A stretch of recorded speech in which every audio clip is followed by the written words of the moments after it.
Dear ladies and gentlemen, let me welcome you to the EAI CloudComp 2020 conference held in this virtual interactive setting. I am Karolina Marcinova, and I would like to address all of you on behalf of EAI and CloudComp 2020. Unfortunately, I'm not able to meet all of you in person, so I'm using this opportunity to address the organizing committee, the keynote speakers, the authors, and the participants on behalf of EAI.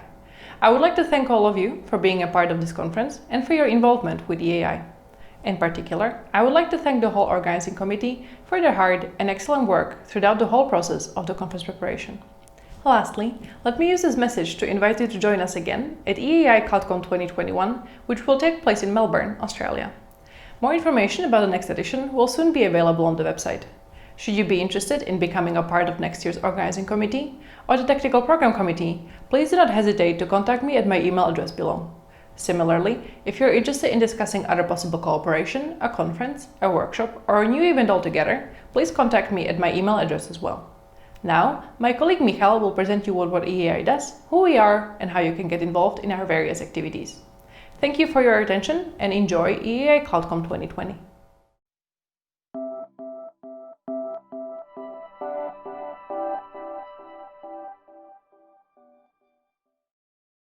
Hi everyone, my name is Michal Dudic. I'm the Community Manager at EAI, European Alliance for Innovation. It's my pleasure to welcome you at this conference and say a few words about who we are and what we can do for you and your research career. In short, EAI is a global community for a greener, healthier and smarter world. As of today, we are home to more than 60,000 members from 167 countries, and we reach out to tens of thousands of subscribers. As an organization, we are non-profit from day one, and what is most important to us is that we remain open to all researchers from all around the world thanks to membership that is completely free. We organize more than 100 events annually, such as this conference, and we do so in publishing partnership with Springer. I said in the beginning that EAI is a community, so let's talk about what that means and what it means for you. To put it briefly, we give our members a platform that builds their research. We do it with 3 main online community services where members come together to help each other write a better paper, get an objective review, and get recognized fairly. The 3 services in question are EAI Compass, Community Review, and EAI Index. Firstly, EAI Compass is an online app where you can meet and connect with new colleagues and get feedback on your paper as well as your presentation. In addition to that, it lets you download all full papers that will be presented at this conference, and you can vote on your favorite presentations as well as see everyone who is here and connect with them. You can do this right now if you go to EAI Compass website, compass.eai.eu. Next, we are improving the classic conference review process with community review. It has already been in use at all our events since 2019, and we were very excited to hear a lot of positive feedback from program committee members regarding the reliability and the speed of the community review. Let's talk briefly about what community review does. Essentially, it is a website that shows abstracts of papers that are right in the middle of the review process, as long as the authors allow it, of course. And all EAI members may then bid to review specific papers. When they submit their bid, they put in their bio and their qualifications, which are sent to the program committee, who can then decide whether or not this bidder is qualified to review the paper they bid on. This relatively easy access to review opportunities means that bidders really need to put their best foot forward if they wish to be selected, which improves the quality of the entire review process. At the end of the day, this benefits you, the author. And last but not least, let me tell you a thing or two about EAI Index. EAI Index is our credit-based evaluation system that we rolled out this year to all of our conferences and journals that allow you to climb the global ranks of EAI community and get recognized for your work. It calculates a number value for most actions you make, such as getting your paper accepted or submitting a review, and these numbers accumulate for 12 months. At the end of this 12-month period, we put together a ladder of all EAI members, and the ones at the top receive a nomination to one of the membership ranks: senior member, distinguished member, or fellow. For each action that is eligible for EAI index credits, we'll look at the quality of your action as it was evaluated by another member of the community, such as, for example, the review score of your submission. To make sure that the system is fair to newcomers, every 12 months the credit count gets erased, the ones at the top receive their nominations, and every member starts at 0 for the following 12 months. And finally, Smart Submit is a collaboration feature that is coming later this year. It will allow you to submit your research ideas and your work in progress abstracts to get the kind of help and feedback you're looking for. Maybe you are looking for co-authors, maybe you would like to find a mentor or a mentee, or maybe you want to find out how the community feels about your idea. This is what Smart Submit is designed for. Ultimately, it's about helping you write a better paper and increasing your chances of getting accepted. Again, we will be launching this feature later this year, so stay tuned. And so I'm going to leave you with many different ways to get engaged at different levels. There are lots of opportunities in many of our events and publications, which means many ways to connect with people and collaborate. You may learn more about everything I just talked about at our website, eai.eu. These services exist to help you and to make your lives easier, so we encourage you to send us your comments, ideas, and feedback to community@eai.eu. And if you're interested in volunteering and contributing, you can let us know at the same email address. Don't forget that you can use EAI Compass to vote on presentations in real time to determine which ones are the best, as well as to download all full papers that will be presented today. Just make sure that you log in using the same email address as the one you used to register to this conference. Thank you very much for your attention. Please enjoy the conference, and I hope we will see everyone online soon.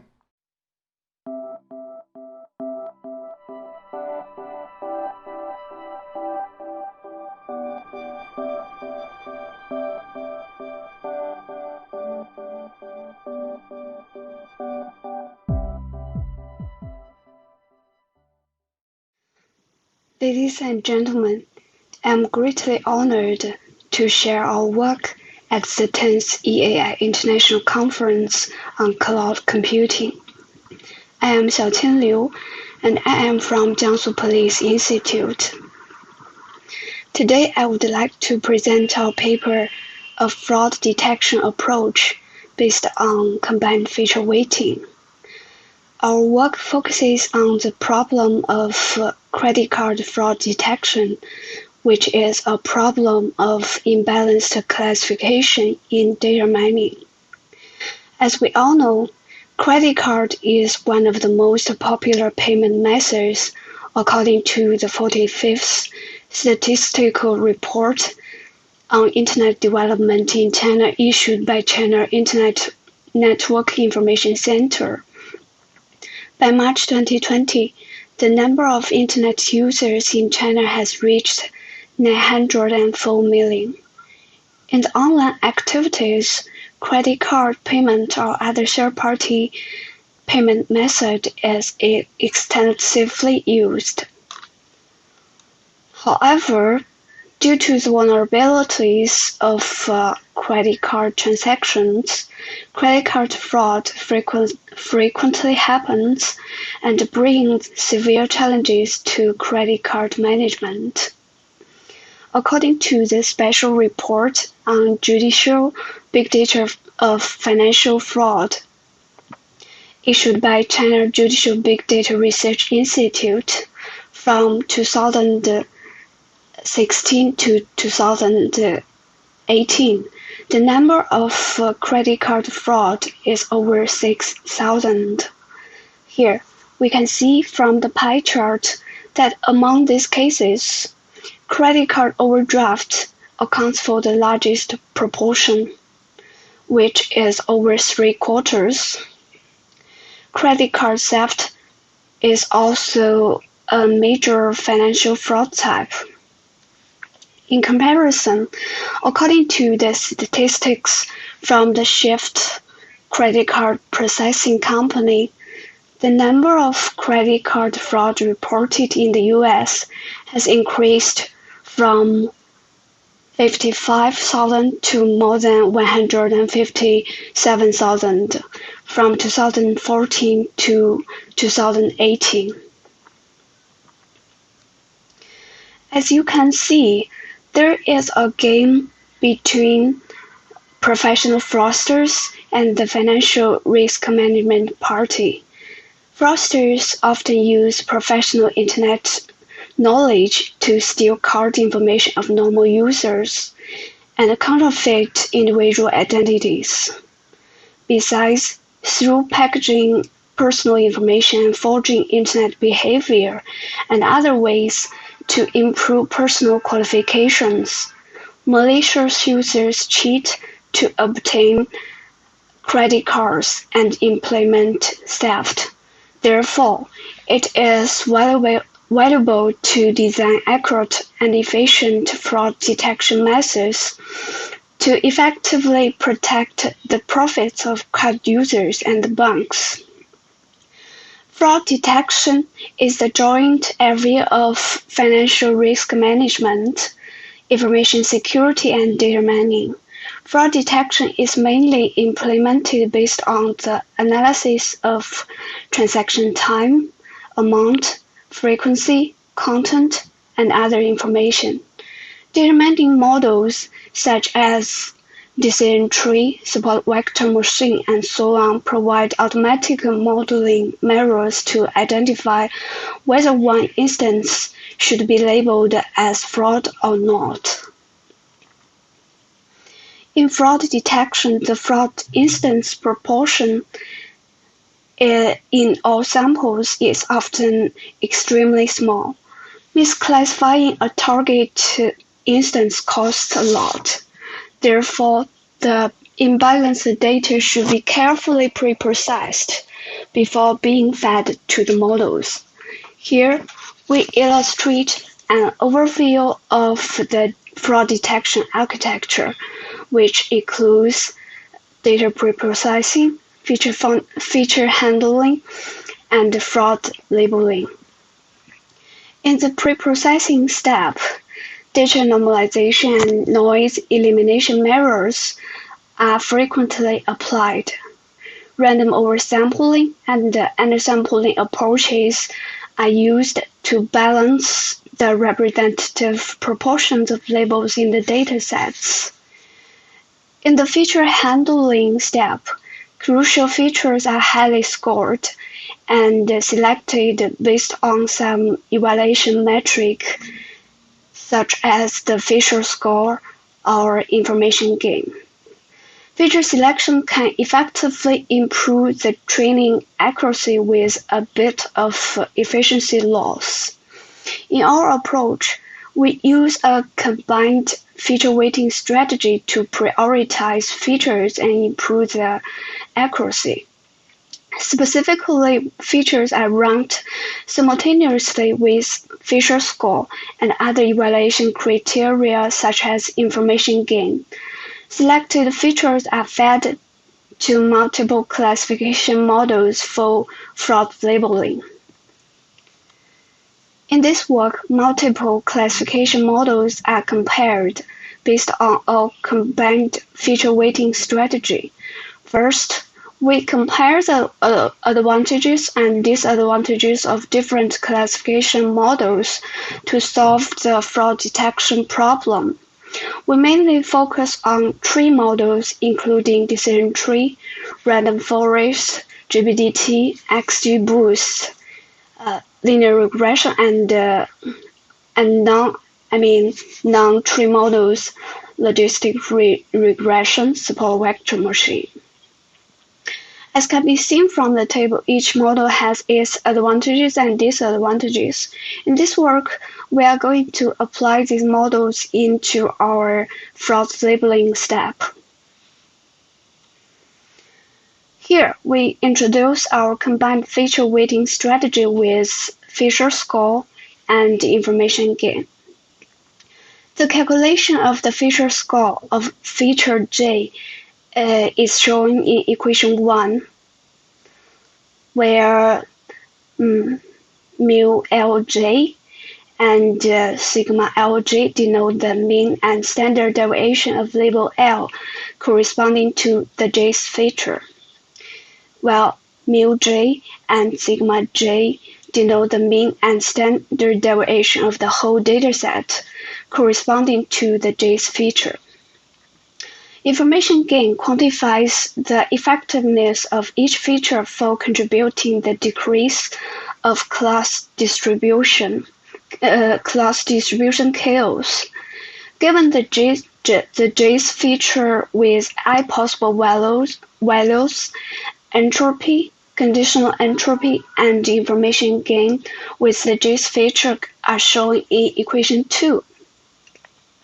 We then combine the feature score and information gain as the final feature weight, as shown in equation 3.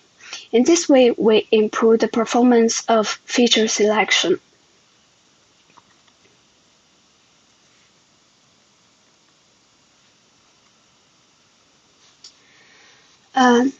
Here we introduce our experimental settings. In this paper, we use the open credit card fraud detection dataset provided by the Kaggle platform.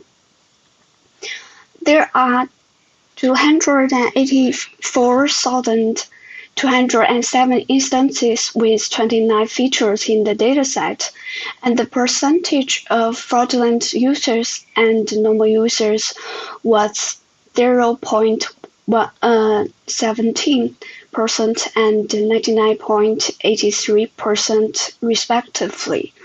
As you can see, the dataset is highly imbalanced. In the experiments, we compare the impacts of the combined feature weighting strategy with the classification accuracy and training time.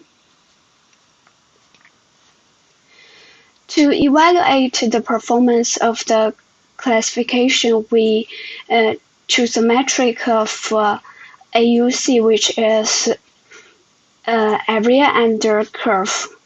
In the imbalanced classification problem of fraud detection, calculate the accuracy with the correctly classified sample ratio is not suitable, because it is always easy to get a high accuracy score by simply classifying all observations as the majority class.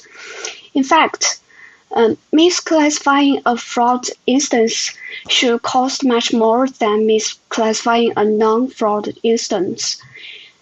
Therefore, we use AUC to evaluate the classification accuracy for better evaluation. But you should note that we have done random sampling work to balance the class distribution for better AUC performance. While here we compare the classification accuracy on the algorithms with our combined feature weighting strategy and without. In this set of experiments, as you can see from the table, classifiers with the combined feature weighting strategy win in all cases. It indicates that using a combined feature weighting metric can effectively improve the classification accuracy. Well, we also compared the training time for all of the algorithms. In this set of experiments, we recorded the training time of each algorithm. As can be seen from the table, classifiers with the combined feature weighting strategy suffer from efficiency decrease due to the more computation in the combined feature weighting step. However, since most classifiers used in the experiments are efficient models, the increase in training time is tolerable. Finally, I would like to make a conclusion of our work. Well, we focus on the fraud detection problem. Fraud detection is an important classification task. Well, we have used the feature score. The feature selection step can effectively shorten the training time of the classifier.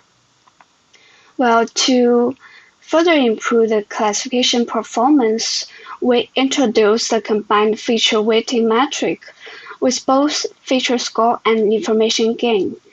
In the classification models mentioned above, the accuracy is effectively improved. Well, in our future work, we are also interested in the privacy of the individuals, as we all know that the credit card record is individual related, which may lead to the data leaks. Therefore, the privacy preservation of the feature selection step is also what we are interested in. We are going to design models that balance the privacy and the accuracy. Ladies and gentlemen, it has been my pleasure to give my viewpoints on a fraud detection approach based on combined feature weighting. Thank you very much for your kind attention.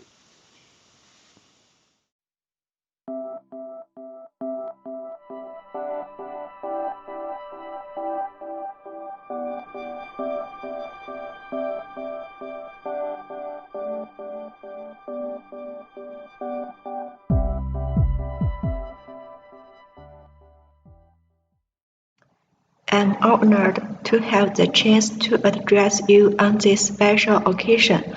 The topic of my paper is Research on Distributed Trust Management in IoT. The outline of my report is as follows. The first part 1, I want to introduce the background of this research. The second part introduces the trust management model in distributed IoT in this paper. And then the third part, I will explain the performance evaluation for this article. Finally, a simple conclusion is given. First of all, let's go to the first part of the explanation. Widely used Internet of Things has led to close cooperation between electronic devices. It requires stronger reliability and trustworthiness of the device involved in the communication. However, current trust mechanisms has the following issues. 1. Heavily relying on the trusted third party, which may incur security issues if it's corrupted. 2. Malicious evaluations on the involved device may base the trust rank of the device. By introduce the concept of risk management into the trust machines, we propose a trust machines for distributed IoT device in this paper. In the proposed trust machines, trust rank is qualified by normative trust and risk measures.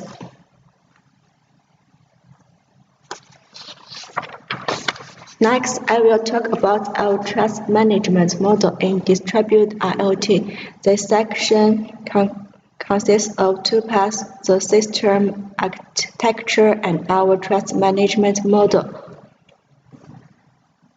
First, look at the system architecture. According to the distributed IoT environment, we here design a decentralized distributed IoT architecture. There are many IoTs in the real environment, and each IoT has a management domain. Each management domain consists of a domain manager and all subordinate IoT devices. The domain managers of the IoT device in the domain IoT device can communicate and cooperate with others in any management domain. Domain managers can collaborate with others on the training date. For each cooperation between domain managers and the device, a two-way evaluation is conducted based on the other party's performance. The guest for evaluation includes the device communication success rate, data processing capability, transmission range, and network stability. The device can be evaluated based on the other party's overall performance. The communication success rate between the devices is considered as the main indicator of the device performance in this paper. The architecture of the Internet of Things is generally divided into three layers: a perception layer, a network layer, and an application layer. The perception layer includes some various sensors and other smart terminal device with data processing capability. We do not denote wireless sensors with the device D and denote smart terminal device with the domain manager H. In this paper, data exchange and communication between the device and the domain manager are implemented via the network layer. In Figure 1, X represents the IoT domain identifier. X1, X2, X3 represent different IoT domain identifier. Each X represents the domain manager of IoT domain X. The XY represents different IoT device in the domain X, which is managed by HX.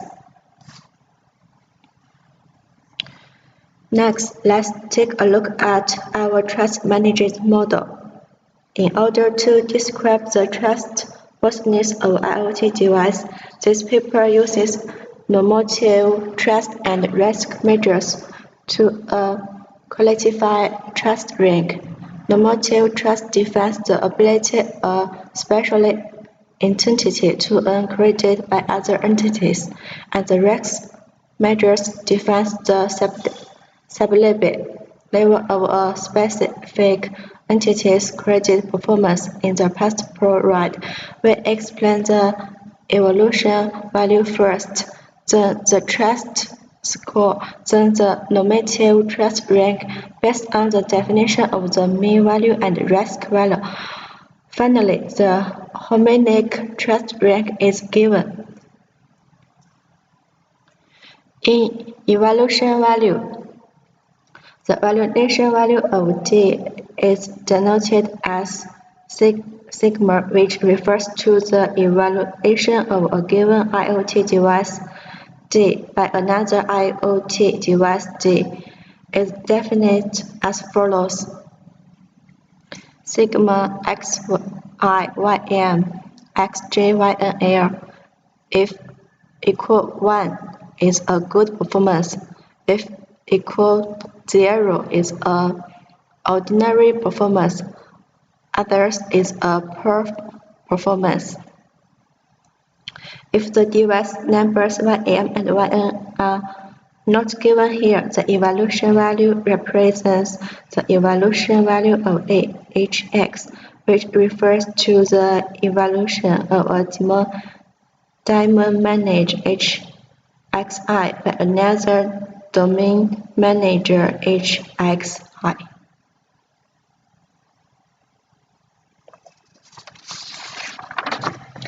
In Crowdsourcing, when receiving the case evaluation, the trust score of dxym is denoted as TC and is iterated according to the evaluate value sigma given by other evaluators is defined as follows if satisfies this formula, where I is a trust initial value, K K represents the max serial number of the current evaluation received by DXY. If the device number ym and yn are not given here, the transfer scale represents the transfer scale of a domain managed HX and is iterated according to its evaluation value given by another domain manager.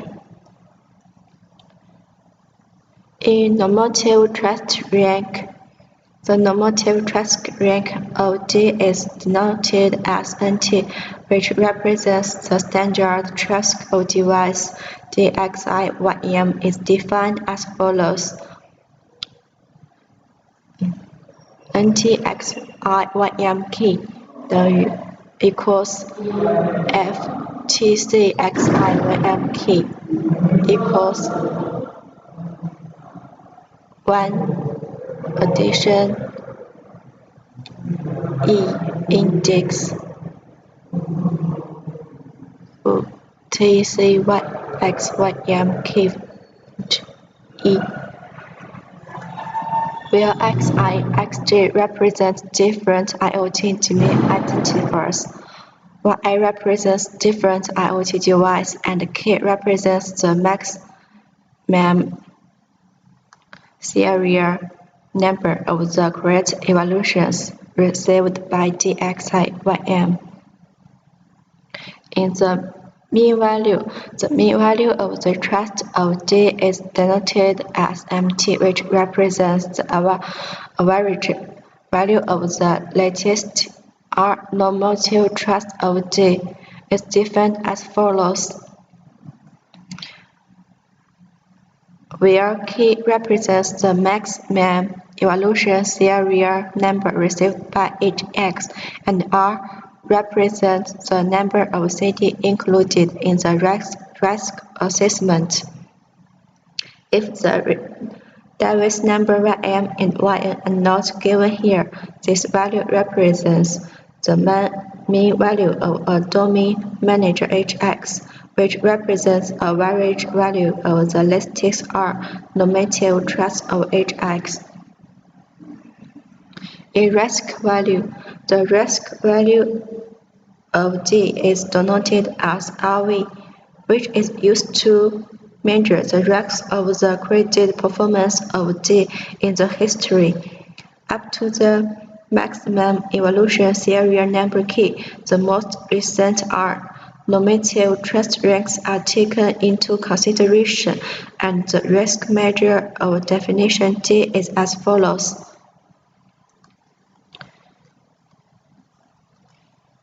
In harmonic trust rank,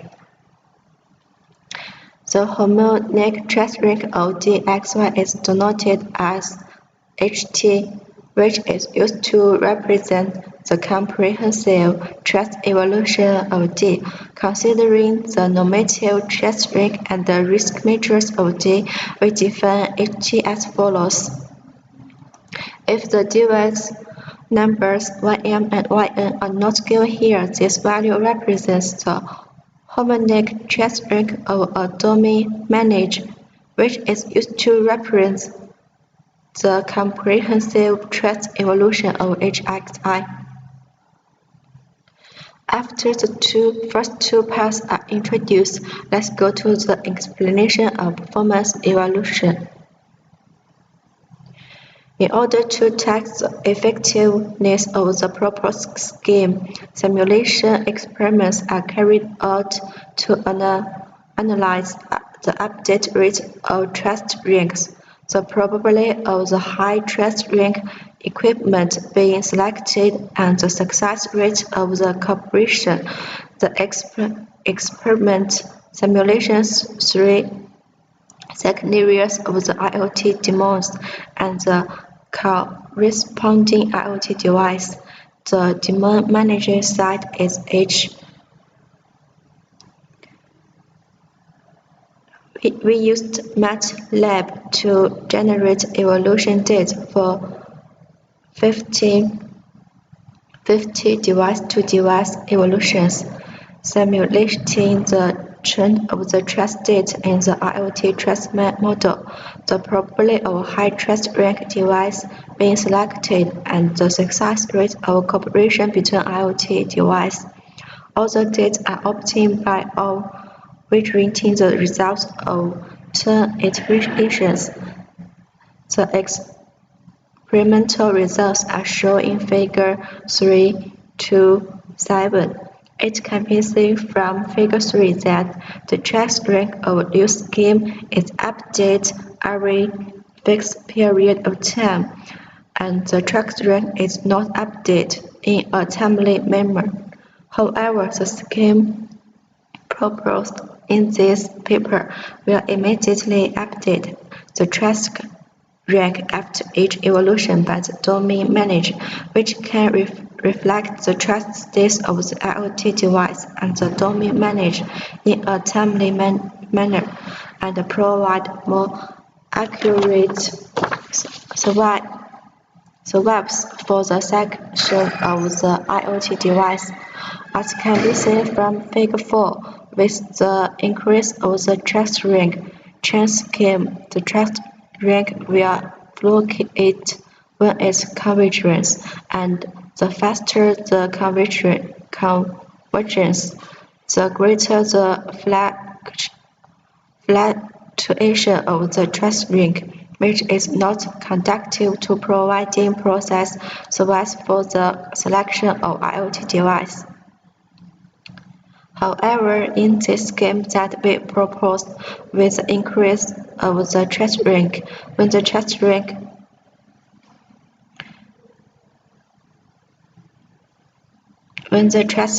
converges, the trust rank remains stable and no fluctuation occurs, which is more conducive to providing accurate swaps for equipment selection. It can be seen from Figure 5 that the update of trust rank scheme is slower than the evaluation scheme by almost 2 evaluation times. So the update speed of trust in this scheme is more timely. It can be seen from Figure 6 that the selective probability of a high trust device is always remains unchanged at 0.33 in the no-trust model. With the increase of the number of the experiments, the number of the evaluation compared with the loose chains and rank scheme, the probability of a high trust device being selected is steadily increased.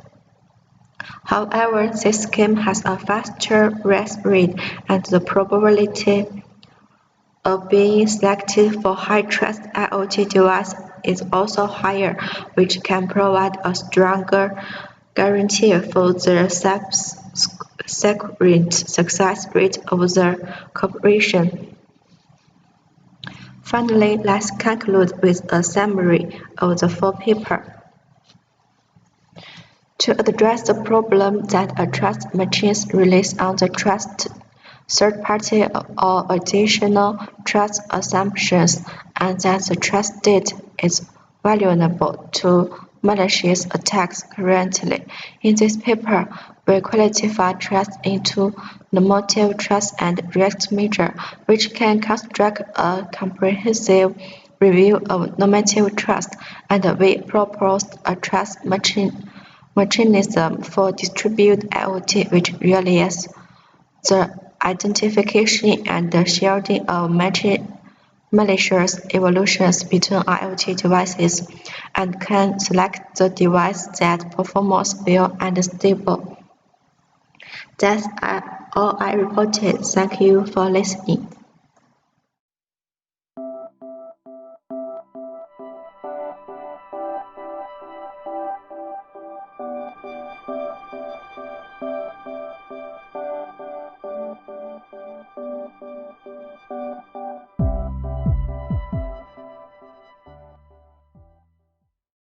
Data privacy protection of industrial blockchain.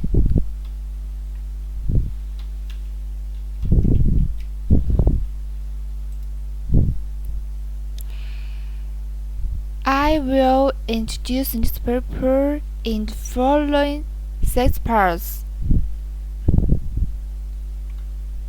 Introduction. 1.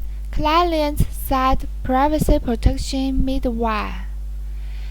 The client-side privacy protection middleware is divided into false events submission SDK and false events query SDK. The false event submission SDK is responsible for submitting the data of the client,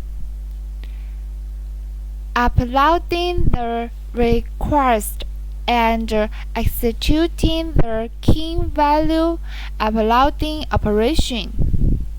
The false events query SDK is responsible for submitting the data query request of the clients and performing the false events history query or false events status query operation.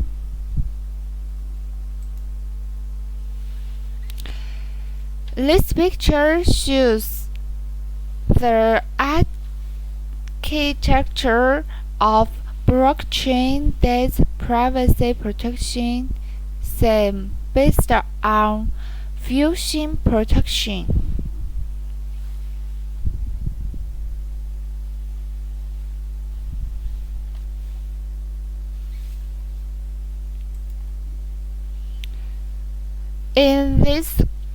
In this scheme, CouchDB is used as a data repository to store the false log and diagnoses data submitted by the user and the mixed key information of the user.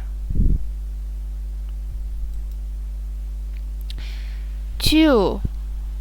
Design of chain code with privacy protection function. 2.1 Chain code interaction process. 2.2 Basic chain code.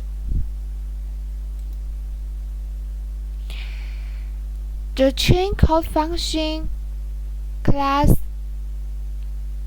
diagram of blockchain data privacy protection scheme is shown in the Figure 2. Base chain code, privacy chain code, safe server chain code, Fabric SIM API.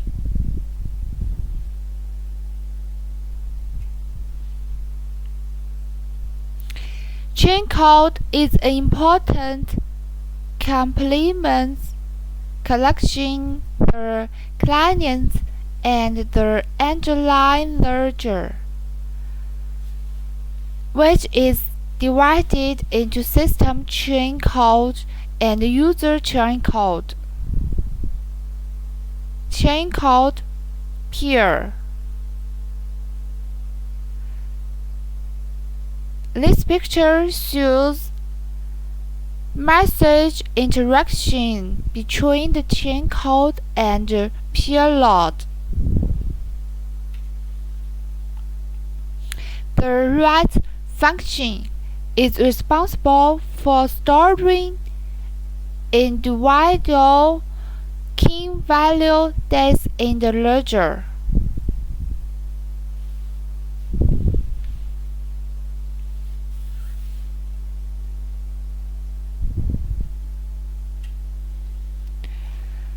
The root function is responsible for querying the value of the specified key from the ledger.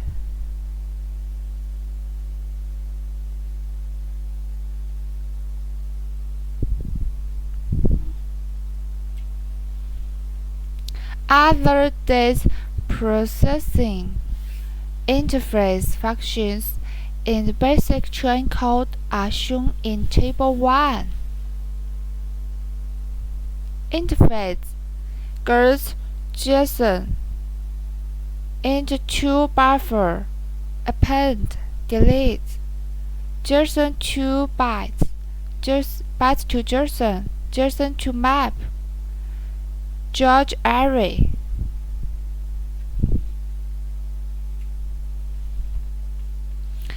Among them, symmetric encryption provides key generation, date decryption, and other interfaces, and the functional description of each interface is shown in the Table 2.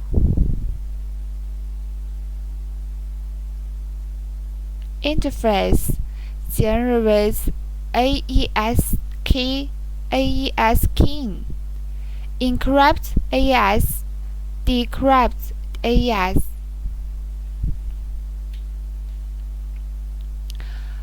Homomorphic encryption provides functions such as key generation, key acquisition, date decryption, date addition operation, subtraction operation, and multiplication operation.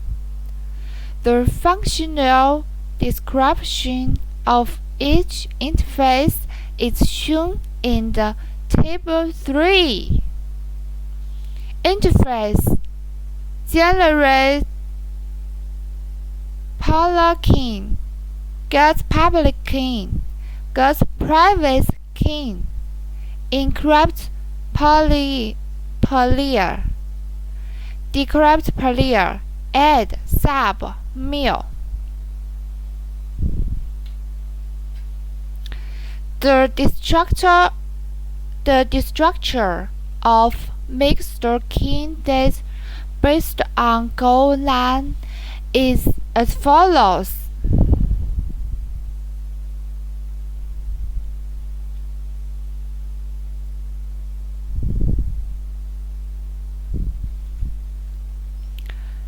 Three, design of fault detection middleware for client privacy protection. 3.1 Linear Events Submission SDK. 3.2 Linear Events Query SDK. The implementation interface of the fault event submission SDK is the invoke_tx method, which provides the function of uploading or updating the fault log and diagnosing data for users on the client side, and invokes the chain code function of the fault events category in the chain code layer.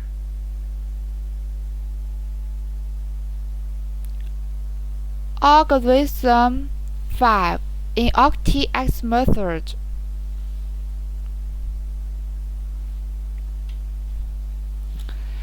The implementation interface of the fault events query SDK is query_tx method, which provides the clients with the unified fault log and diagnostic base query function for users, invokes the chain code function of non-endorsed fault events category, in the chain code layer and returns the chain code invocation results to the client.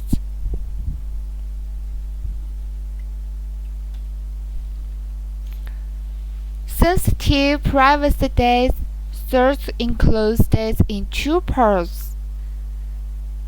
Sensitive private states entity and hash value of sensitive private states.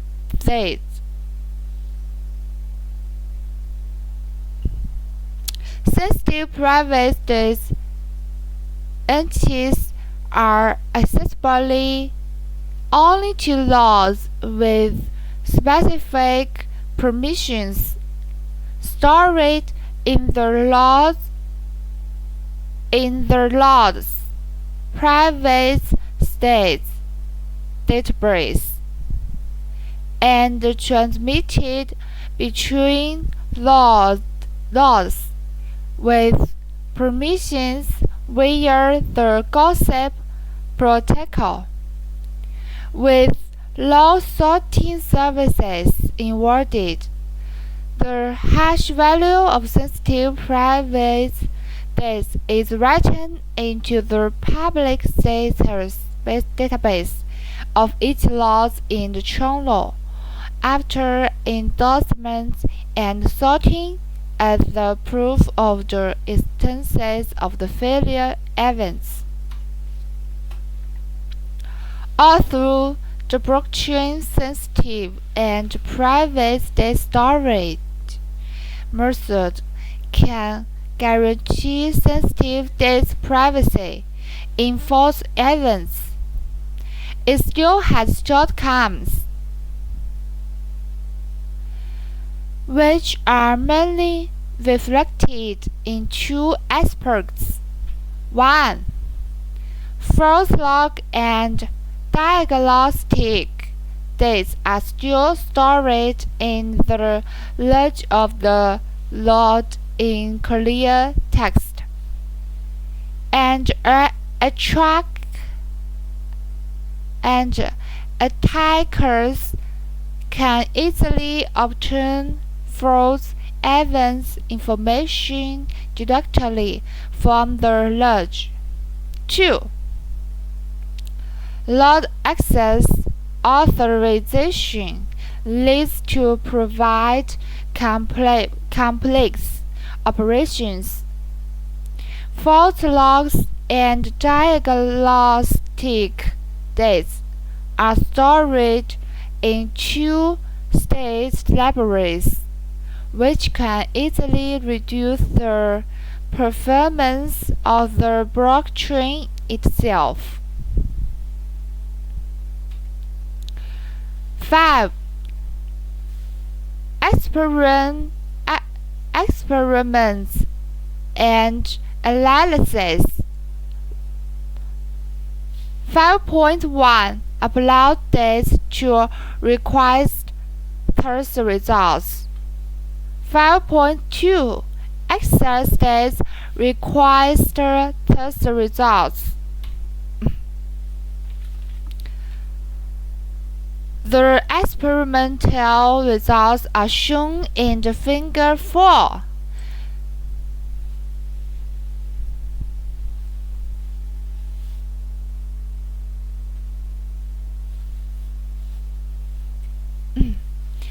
The experimental results are shown in the figure 5.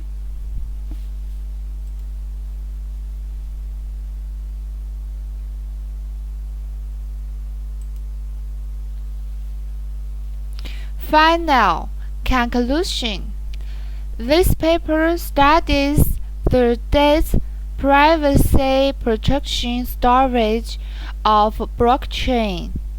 Proposes a data privacy protection scheme based on fusion protection, introduces encryption method to partially encrypt the data uploaded to blockchain and realizes the data's confidentiality storage and audits in distributed ledger. The usability of the processor SIM is verified by experiential comparison with the blockchain-sensitive private data storage method and the Lattice blockchain. That's all. Thank you.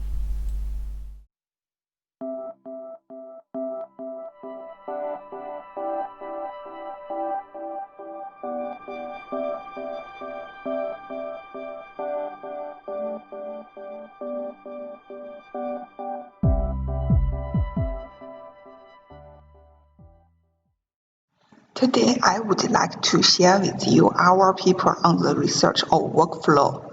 Its title is Lightweight Anonymous Communication Model Based on Anonymous IBE. Next, I will share the following 4 parts. They are Introduction, Anonymous IBE Scheme, Lightweight Anonymous Communication Model Based on Anonymous IBE, and finally, the conclusion. First, we talk about the introduction of our article. In the era of big data privacy has become significant as more personal and information is involved. As we all know, our protection of data privacy requires not only the protection of the content of the message, but also the protection of the identity, communication time, and the communication peace of both parties to the communication.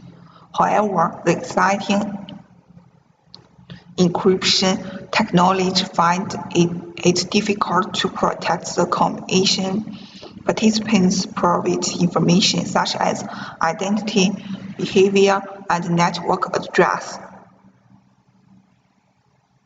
Hackers use traffic nonsense attacks to obtain identity information and communication relationships in the communication process, which leads the private key linkage of the users. Therefore,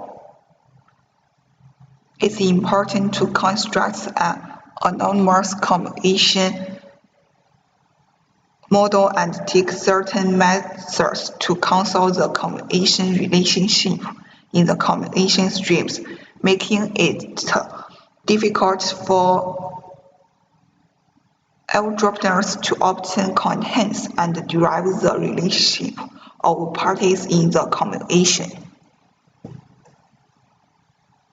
After the first paper on anonymous communication model was published, many research efforts have been made in the field of anonymous communication. The exciting research on anonymous communication can be divided into 2 categories. Firstly, write purpose and ocean routing. The message is encrypted and transmitted through a series of network nodes called ocean routing, each of which peels away a single layer, uncovering the data's next distinction. When the final layer is decrypted, the message arrives at its destination, so each node cannot know the original and final message. At the same time, by this way, ocean routing achieves the anonymity of the sender, but it cannot resist traffic attacks, exciting node attacks, and other security problems. The last anonymous communication model based on flooding algorithms, which use flooding, arithmetic, and other algorithms for flooding. When the sender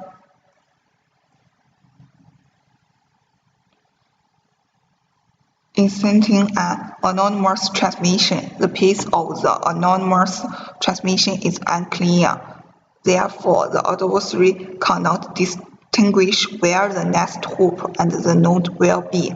But the main challenge for anonymous communication models based on flooding algorithm is that the model generates a large amount of network transmission traffic during the communication process and has great demands for network bandwidth. At the same time, stability and reliability of system of them are not scientifically. Next, I will introduce the preliminary of our article. Let G1 and G2 be multiplicative groups of prime order P and G. Be a generator of G1. The bilinear map. This has the following properties. 1. Bilinearity, non-generacy, and computability.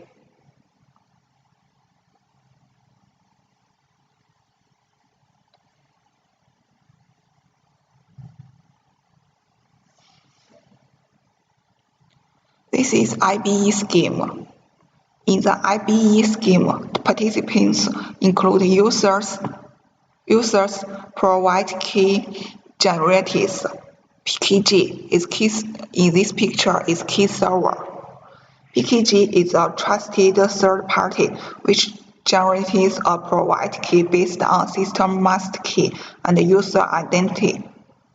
PKG disability a provide key to the corresponding user. Furthermore, the identity of the user makes IBE different from the public key of the traditional public key.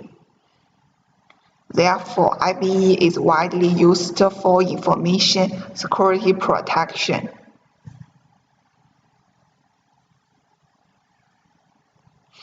And this is our contribution. An anonymous IBE algorithm is proposed to encrypt the message in the communication model, taking advantage of that the anonymous IBE scheme has a high degree of the ciphertext expansion and doesn't require keys management. It can meet the conditions of anonymous communication on the basis of ensuring message security. Aligned with anonymous communication model based on the proposed IBE scheme is proposed. The new model implements anonymity, efficiency, and security. In this section, we contrast an anonymous IBE scheme.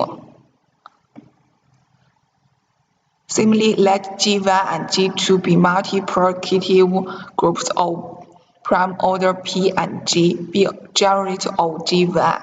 This is a bilinear map. First, set up. In order to generate security parameters, we randomly select alpha and set this. The public parameters primers and the security master key MS key are given by this.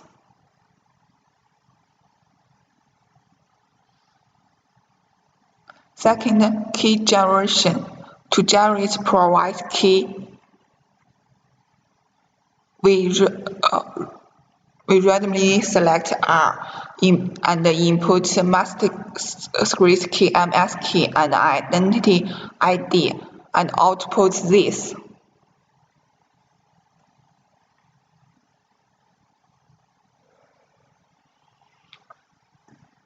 Encryption. To encrypt a message M under the public key, pick a random T and we output this.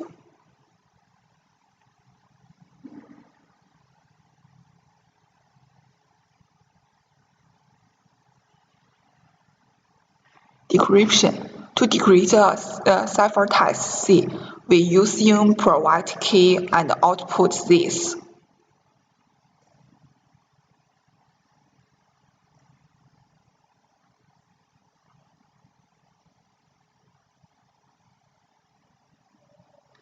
This is our anonymous IBE scheme. And in this section, we construct a lightweight anonymous combination model based on anonymous IBE. In the combination phase, users divided time slice to encrypt the message, upload the ciphertext, download a ciphertext, and decrypt the ciphertext. During time T1, the sender encrypts the message to be sent by using the anonymous IBE scheme. It's worth mentioning that in order to reduce memory consumption on the basis of ensuring security, we add the group number of the recipient as a mark. During the time to T2, all the users upload the ciphertext to the balance board, and the balance board is provided for users to upload and download the ciphertext. This process is indicated by the red line in the figure 1. During time T3, if the mark in the ciphertext is equal to the group number in the model, then all users in the group must download the ciphertext to the local host. Other groups will not download the ciphertext.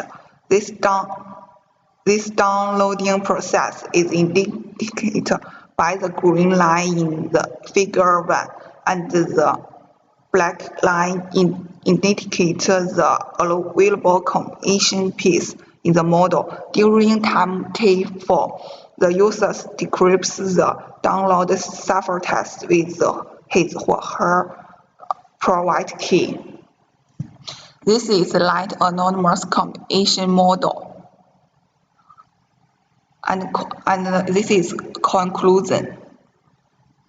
In this paper, we design a lightweight anonymous combination model based on IBE, which is suitable for small and medium-sized groups. In the proposed model, we design an anonymous IBE scheme, modify the ciphertext structure, and safety the encryption process while ensuring security. Furthermore, all the users are organized in the groups, and all the ciphertexts are filtered before the downloading text. The operation reduces the workload of users to download the ciphertext and the number of the decrypted ciphertext. Analysis results show that the combination model has better performance while ensuring security and anonymity. In the future, we will consider applying this model to user authentication and application in the Internet of Things. Thanks.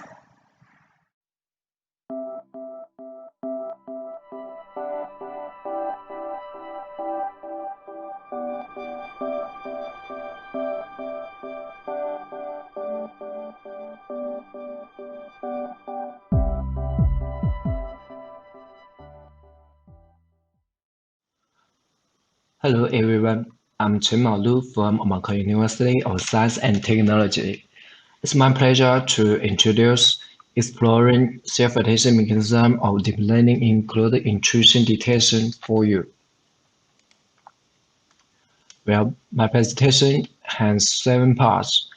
And the three main parts are overview of architecture, implementation, and performance evaluation. Okay, let's begin.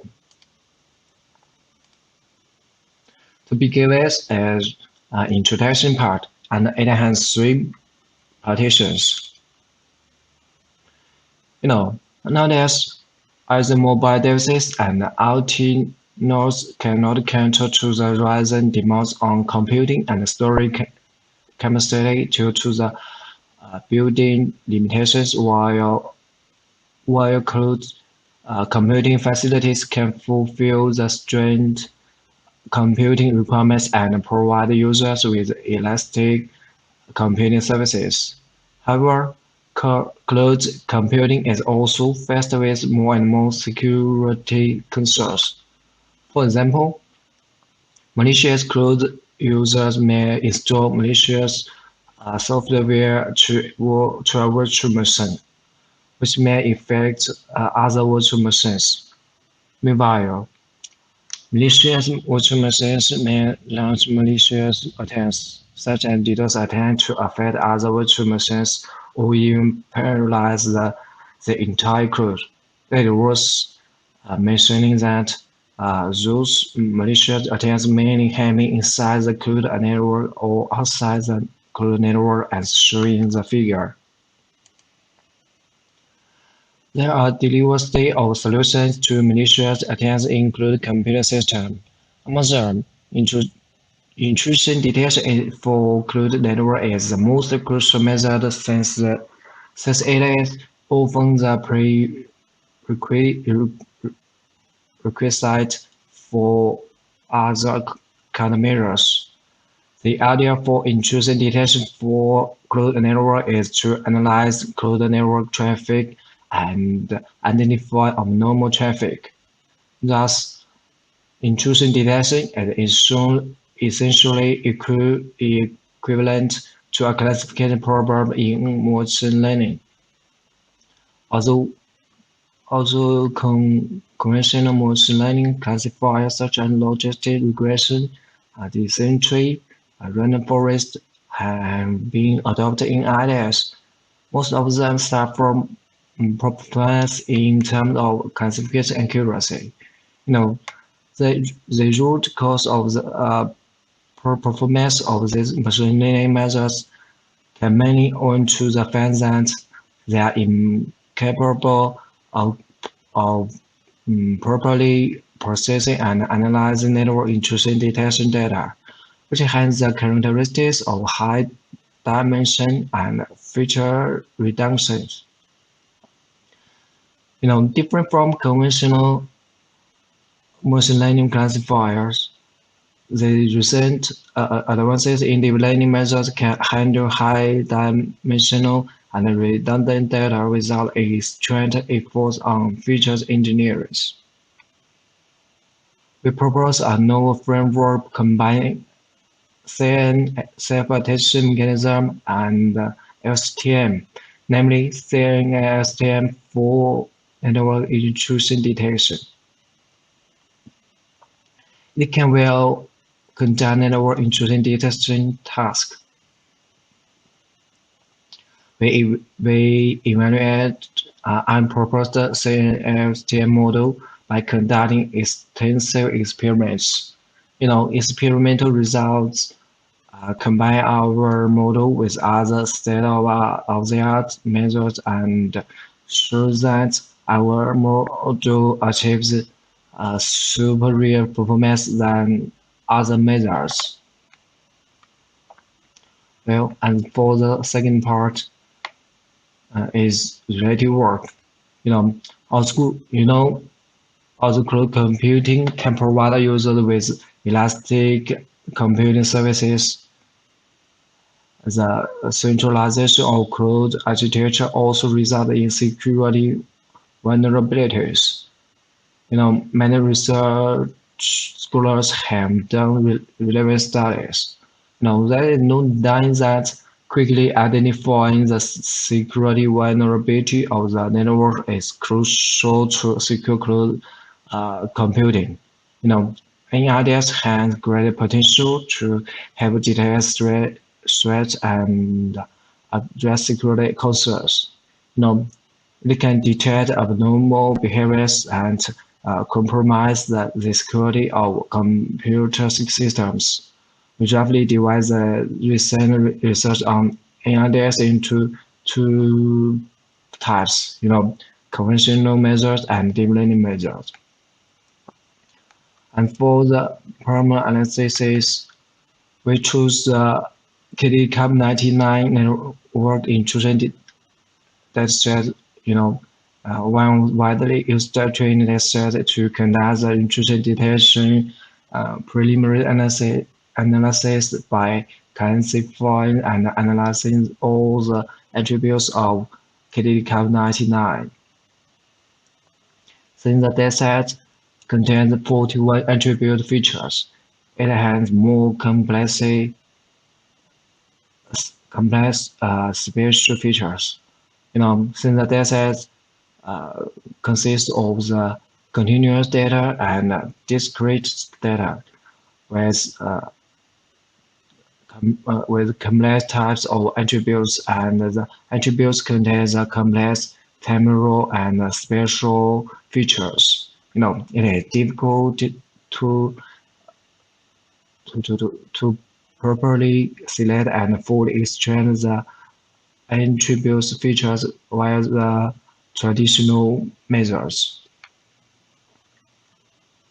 Since the dataset consists of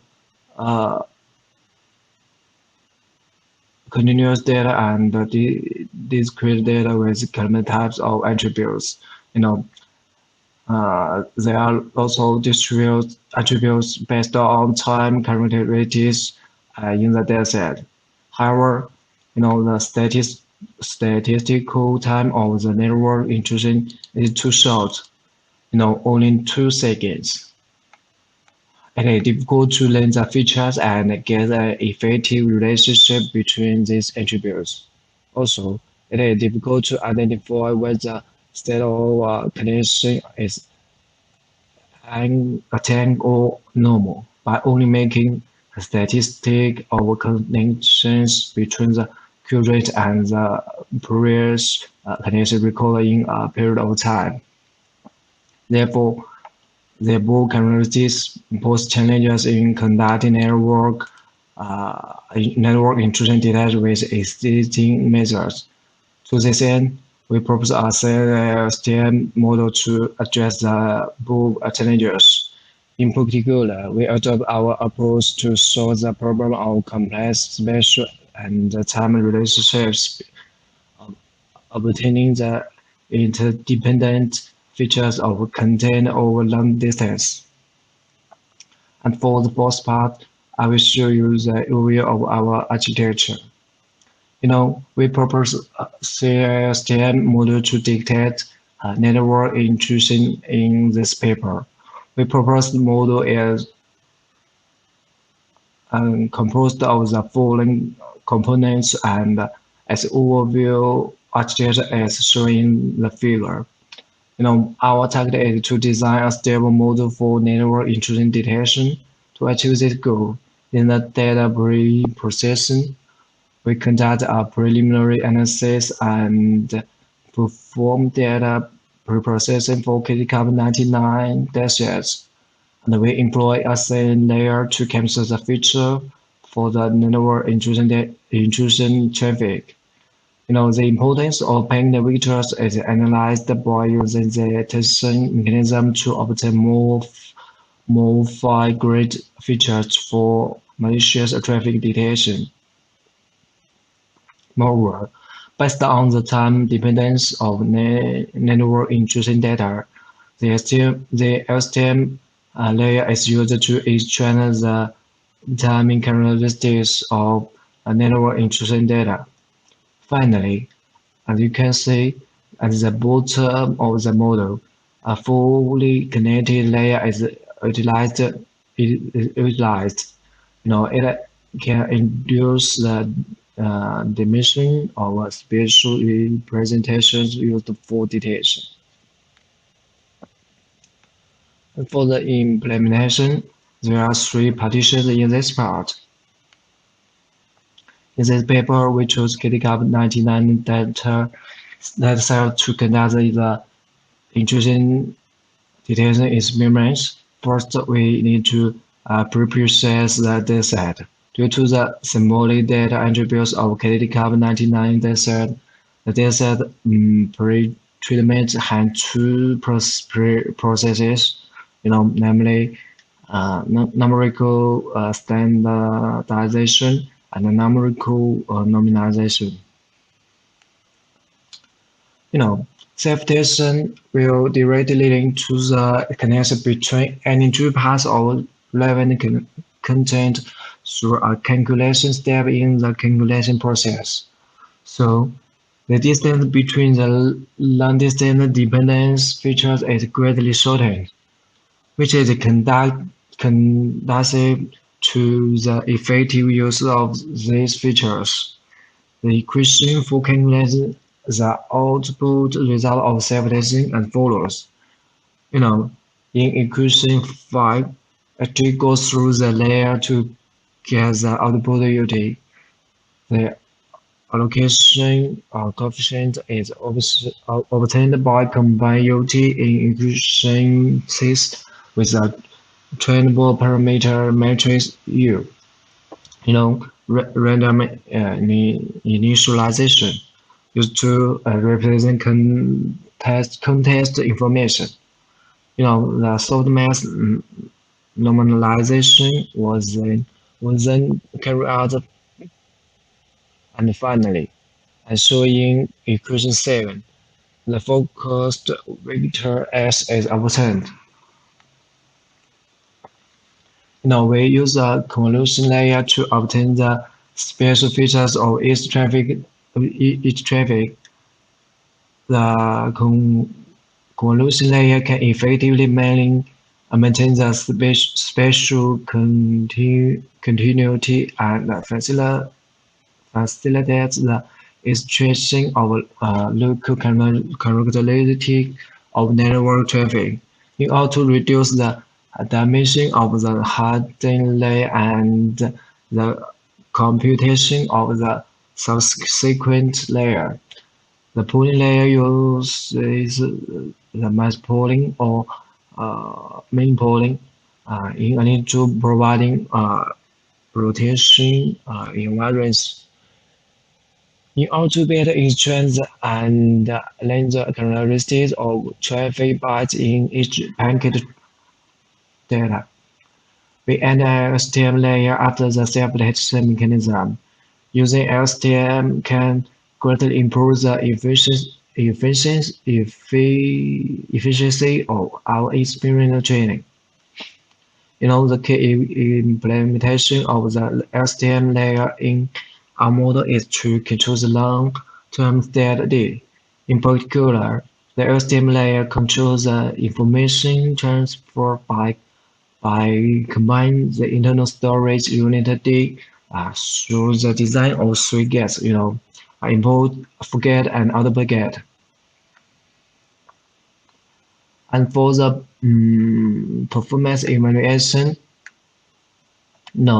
sometimes the accuracy is too small to fully reflect the performance of the algorithm.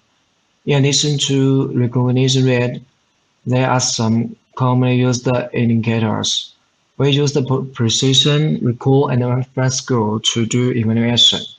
And for reference score, where beta equals 1 indicates that precision is as important as recall.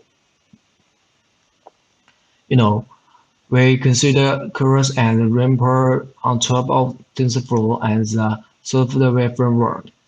The experiment is performed on our personal laptop, which using GPU acceleration.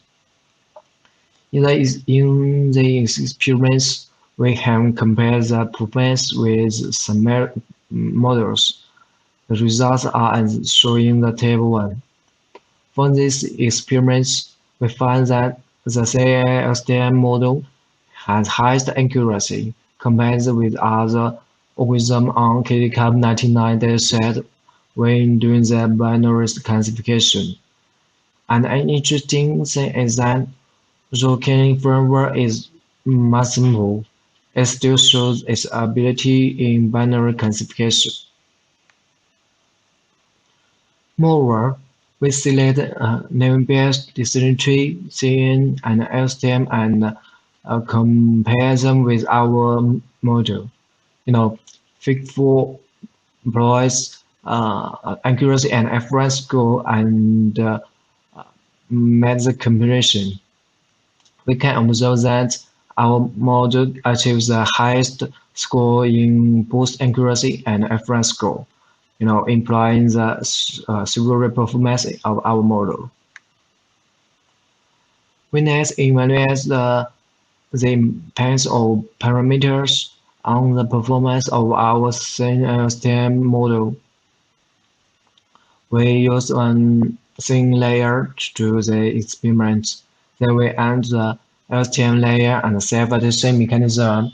And so in the figure, when job R is 0.01 or 0.1, the accuracy of the training set is very high.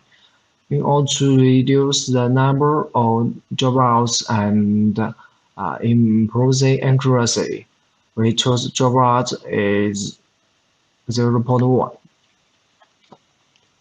Well, figure 6 shows that when the job route is equal to 0.1 and the dense is equal to 128, the accuracy of each model will be very high. So we set job route equal to 0.1, dense equal to 128, and equals equal to 100 in every model.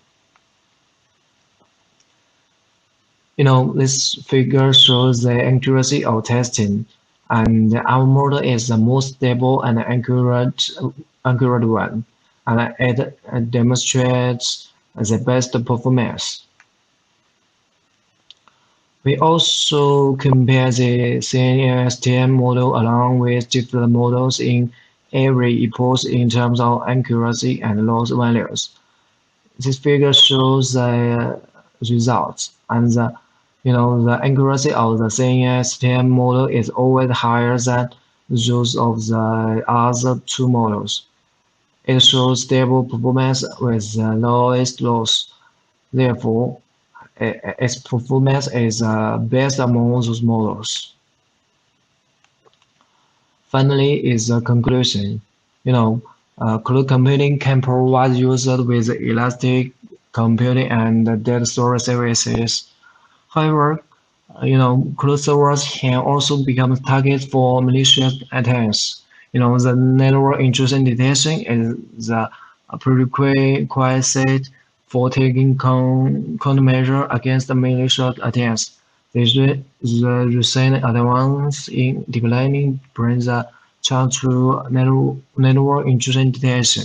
Now, in this paper, we propose a new intrusion detection model, namely CNLSTM, by integrating CNN, LSTM, and the detection mechanism together. Experimental results show that our LSTM model achieves superior performance compared with other existing models. In the future, we will explore the usage of our model for more complex network intrusion detection tasks, such as multinomial classification. That's all. Thank you for your attention.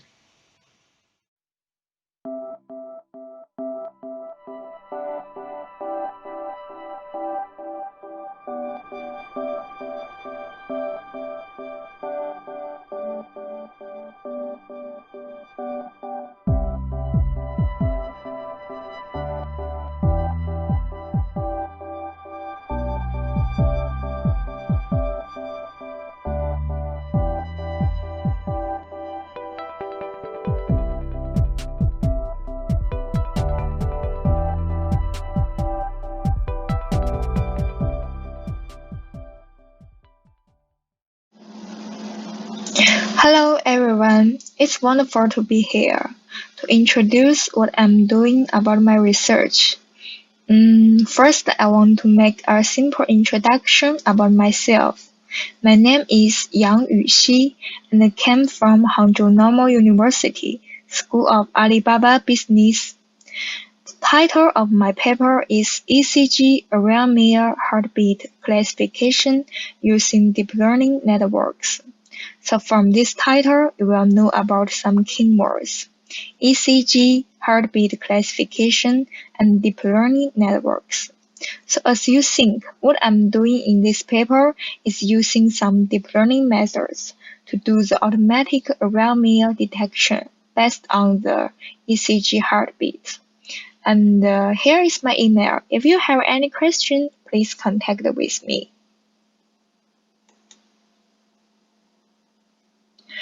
And firstly, I want to show some key facts about cardiovascular disease.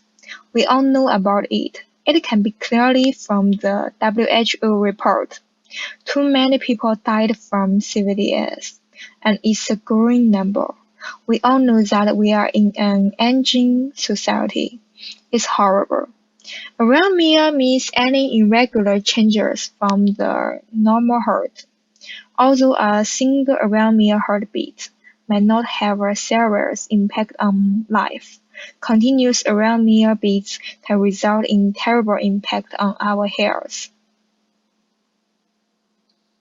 The most widely applied solution for arrhythmia detection is ECG.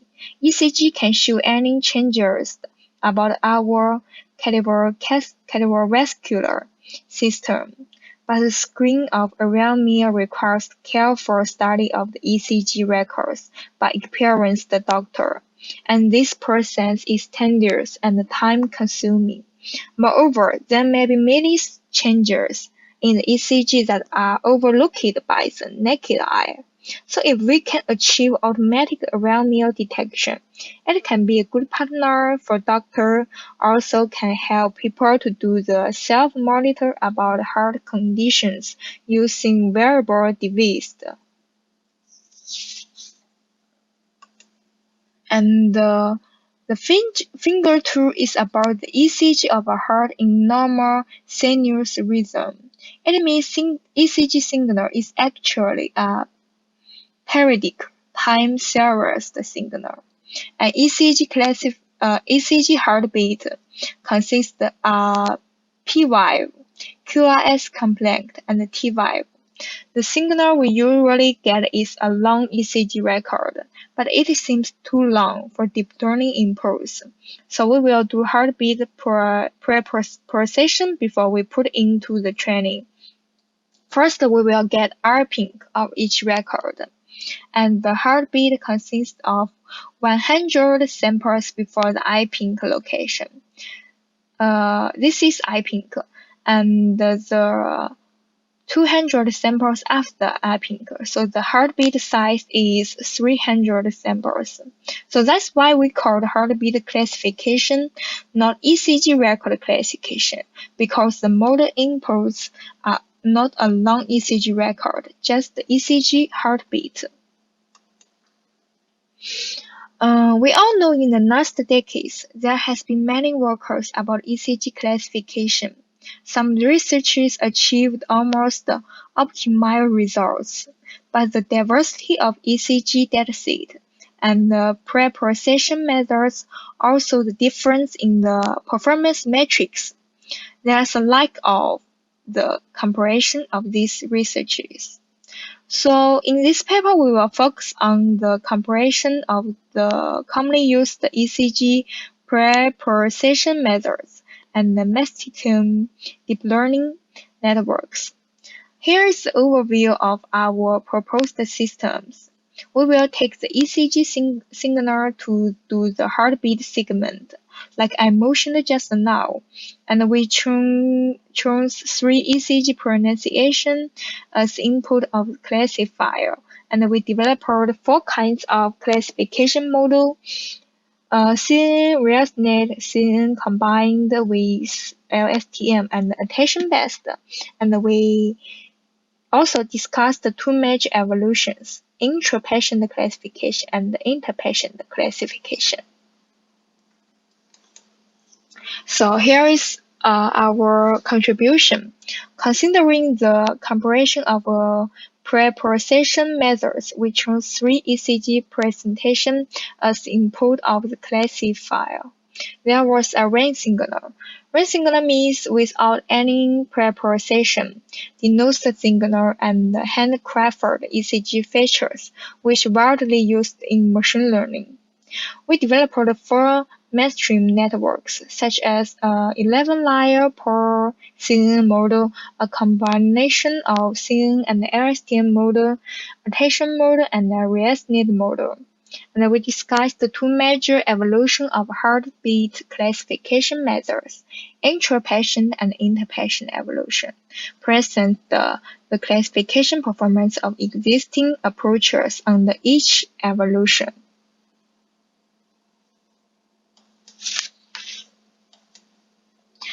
The ECG dataset used in our paper is from the MIT Arrhythmia database. The MIT BIH database contains the 48 30-minute long records. And the dataset is regarded as the benchmark database in arrhythmia detection and the classification, so we used it to do the contrast with different classification methods. For the sign of fairness, we discussed the 2 major evolutions of heartbeat classification method, intra-patient and inter-patient. In the intra-patient training, 13% of the hearts from the normal class, 14% of the beats from each of 5 bigger arrhythmia classes, and 15% of the beats from each of 10 small arrhythmia classes.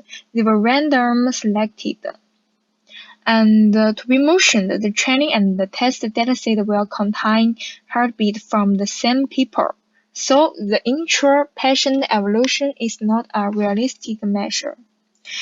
In addition to a more realistic estimate of the generation ability of our model according to the EAI standards, all the records available in the MIT BIH dataset were divided into the training and the testing dataset. Each contained 22 records. The original 16 heartbeat classes were divided into the 5 bigger classes.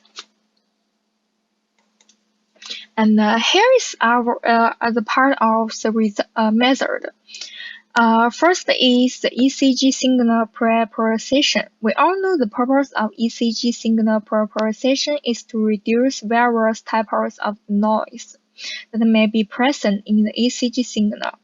One of the ECG presentation is the REM ECG signal. It means without any preprocessing, and then is the denotes signal. First present to correct the baseline value using a variant-based approach, and then using a bandpass to maximize the energy of the QRS complex. And the third is WT features. We will apply fully variant decomposition, and we kept 114 features as the one of the classified inputs. And then is the introduction about PCNN model.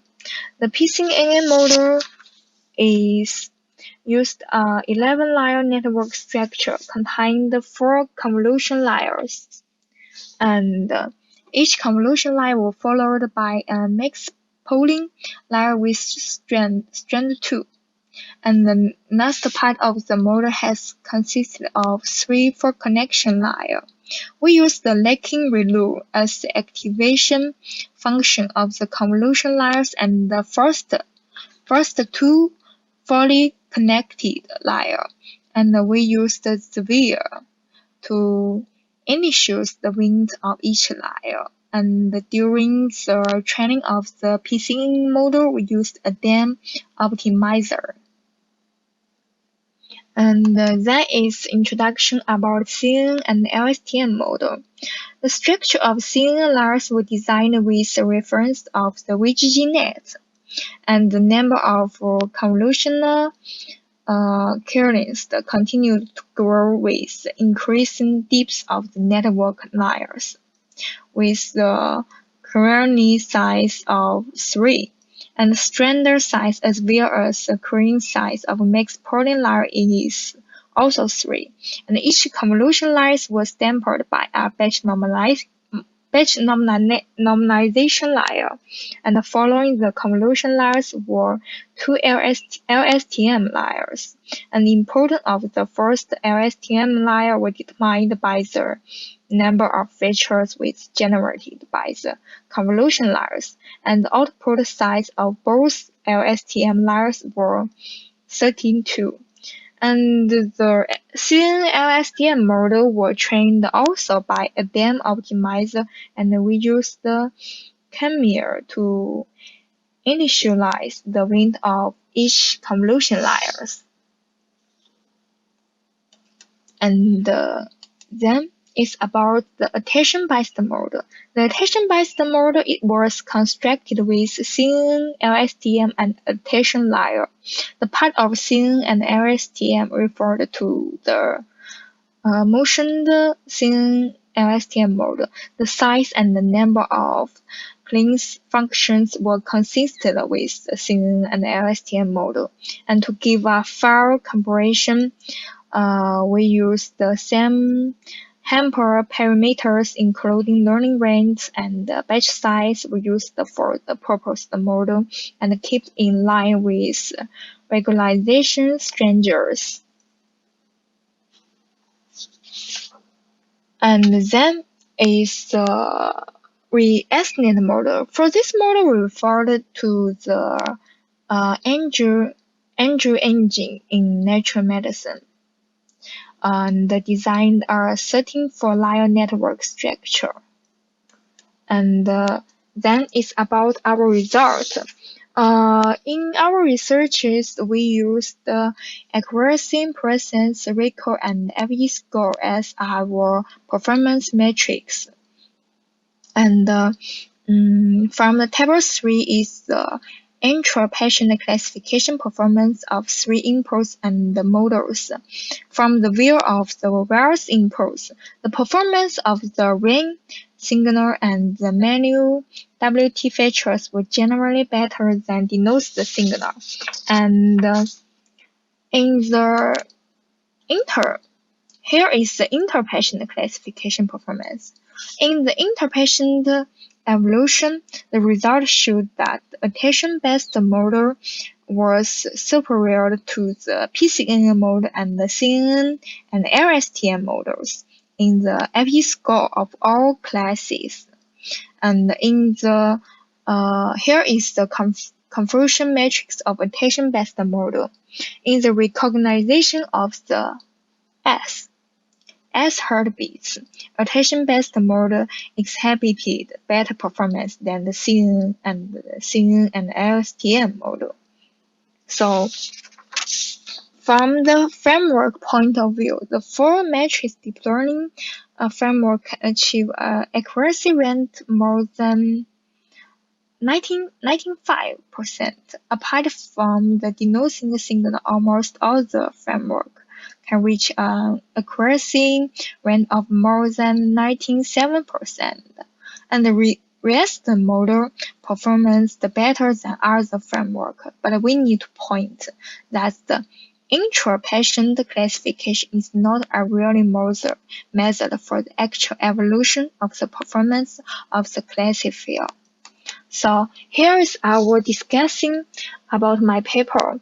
About deep learning networks, the CNN network is good at capture special features, and the LSTM network is suitable for processing time series signal. Compared with the classification performance of PCN and the CNN and LSTM, the combined performance of the two will superior to the single signal network. The introduction of attention layer helps the model locate the important information part of the ECG signal and improve the interpretability of the model. ResNet model has good behavior in intra-patient classification, but due to its completed network structure and expensive training cost, we tend to recommend the simplified network. Large number did not exist 15. And about 3 ECG presentation, it can be seen that the range signal performance was more stable than others. So we recommend using the range signal without any procession in the future works. So here's our introduction about my paper. So if you have any question, feel free to ask. And thank you.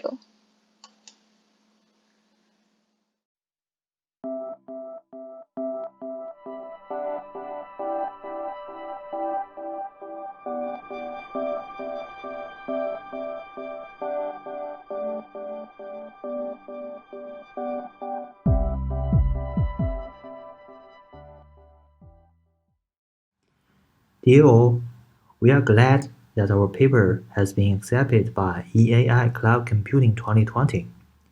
I'm Xu Chencui from Nanjing University of Science and Technology, and I will give a presentation which is about using deep learning techniques to improve the effectiveness of text classification.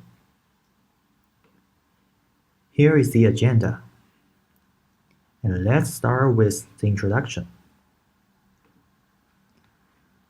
As we all know, data mining has been widely studied in many applications. Text classification plays an important role in recent data mining tasks. For example, in recommendation systems, there are large quantities of reviews of items that need to be analyzed to estimate the sentiment or to classify the items based on the textual information. Another interesting example is that in social networks, the techniques of text classification can help node classification or link prediction.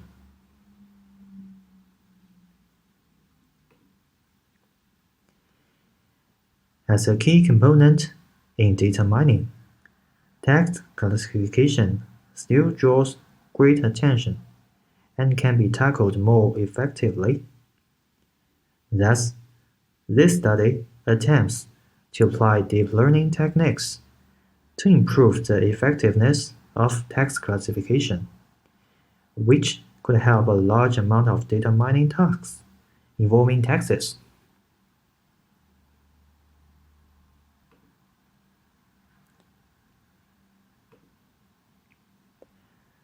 There is a wide range of methods aiming at solving text classification problems, but the most related work to our method is the CNN-based methods, the process of which is almost the same in image domain. The convolution operations directly act on the inputs of word embeddings, and several max pooling and fully connected neural networks afterwards. There are also some other methods. In VSM, each text is represented as a vector in which each element indicates the frequency of a word appearing in the text. TF-IDF that reflects the importance of a word to a document in a given corpus, and doc2vect, which takes the documents in a corpus as the inputs and produces a vector space where each document in the corpus is assigned a corresponding vector in the space. But most of the methods will lose some meaningful semantic information, and some VSM-based methods will have high dimensionality problems. And the existing CNN-based methods lack the means of integrating features with diverse semantics and fail to capture the interactions among features. They only consider one single semantic meaning, such as word layer or sentence layer semantics, which confines the usage of other meaningful textual information.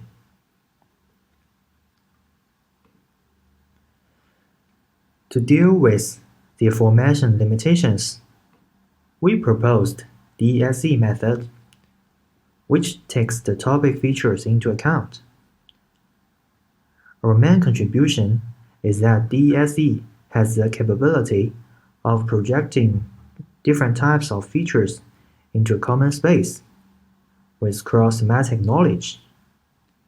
Let's take a look at the pipeline of DSE. First, we extract word and topic features from raw text datasets, and then we learn the cross-semantic knowledge of the features. Mapping function is used at last to generate vector representations for texts or documents. So, here remains 3 questions need to be answered. The first is how to obtain the topics. The second is how to learn the cross-semantic knowledge of words and topics. And the last is how to map the features into a common space.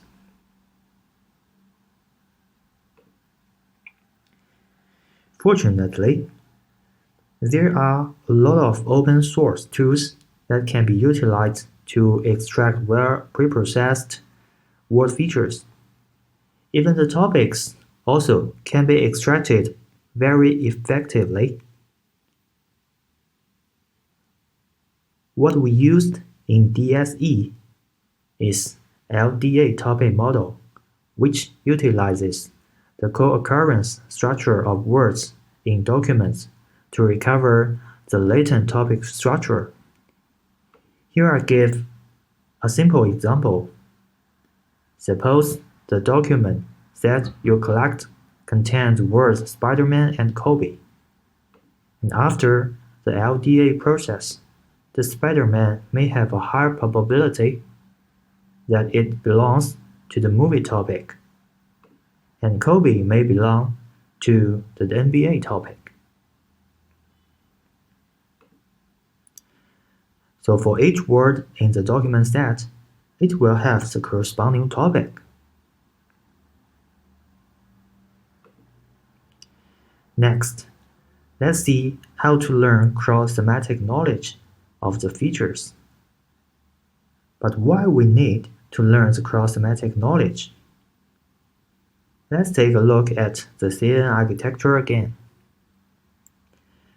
It's easy to find that the input forms are the vectors, but the topic features are not in such form naturally. So, we need to find a way to map the topics into the vector space.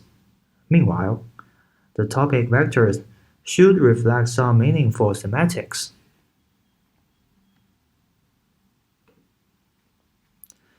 So, we applied skgram framework to pre-train both word and topic embeddings.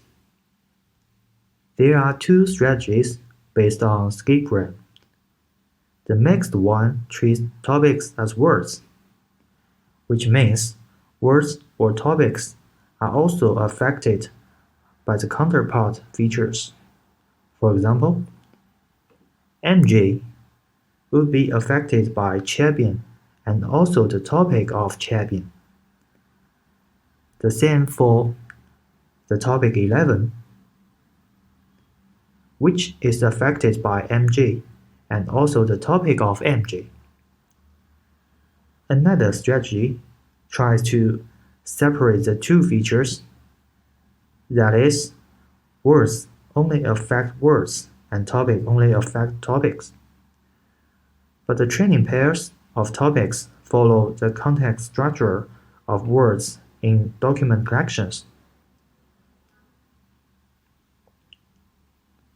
So the process of training topic vectors will learn some structure-based information in corpus.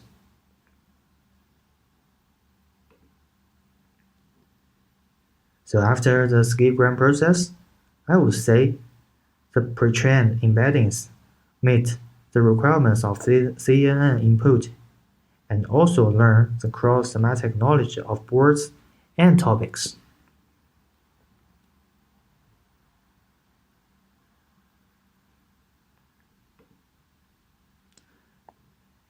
The last question is how to map the features into a common space. As we have seen the CNN architecture for several times, of course we will apply CNN to deal with the features. But the real question is why this approach is appropriate. Let's see the architecture first. If you still remember, I mentioned that topics can be treated as words. So, the first architecture on the left is easy to implement based on the mixed strategy, where the input is the combination of word and topic embeddings. The topic is inserted after its corresponding word, and the order follows the original text sequence.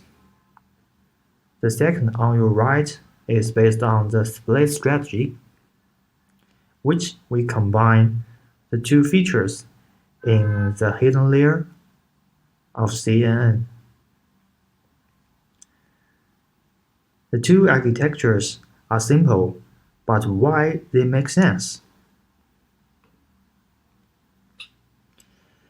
In 2017, the team of Morency gave a tutorial on multimodal machine learning in ACL conference. They pointed out that in multimodal deep learning, the multimodal joint representations combine the unimodal signals into the same representation space, which project multimodal data into a common space and are best suited for situations where all of the modalities are present during inference.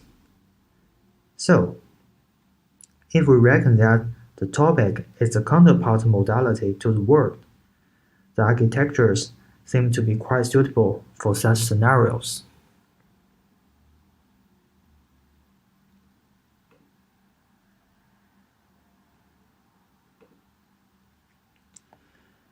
Theoretically, the method seems to learn some more semantic meanings from corpus. Let's see whether we could get some support from the experiments. We evaluate DSE on 3 real-world datasets compared with several baseline methods. The matrices are micro F1 and macro F1. Here are the results, where the best results are highlighted in bold. We can see that the results of doc2vec cannot make us satisfied. Text CNN performs much better than doc2vec. Even slightly outperforms our method when the number of topics is 100 on WebKB dataset.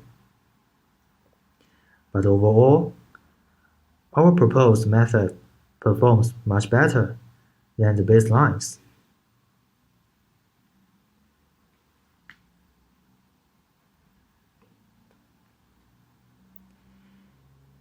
And we find that when the number of topics is 150, DSE with the mixed strategy outperforms text CNN on WebKB datasets.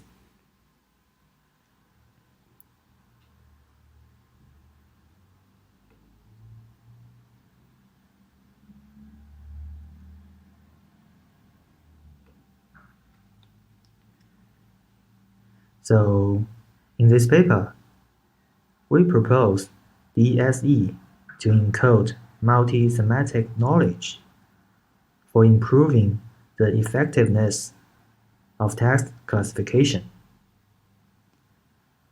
Experimental results show that DSE is effective, but a little sensitive to the number of topics. We might consider using coordinated representation learning, which is another multimodal representation learning strategy, to see if we could improve the performance.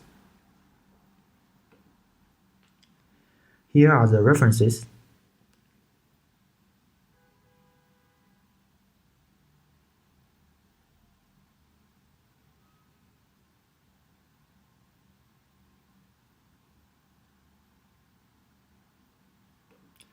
And thank you so much.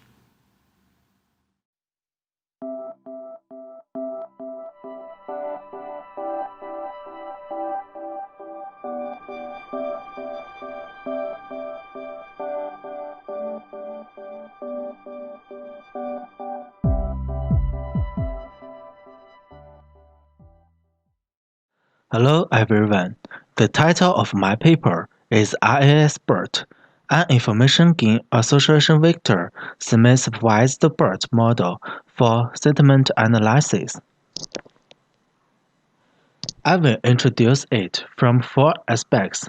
They are introduction, method, experiment, and conclusion respectively.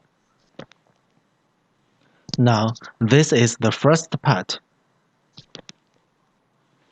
As we all know, natural language processing is widely used in machine translation, sentiment analysis, chatbot, information extraction, text categorization, and so on. Sentiment analysis is one of the important components in natural language processing, and it is the main branch of text classification.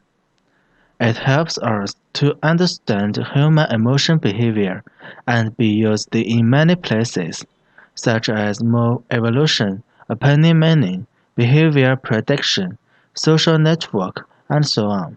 Now, natural language processing methods are mainly divided into rule-based and statistics-based. There are many sentiment analysis models with excellent efforts, like Neural Network Language, Support Vector Machines, Word-to-Vec, Embedding from Language Models, Generative Pre-train, and the bidirectional encoder representation from transformers.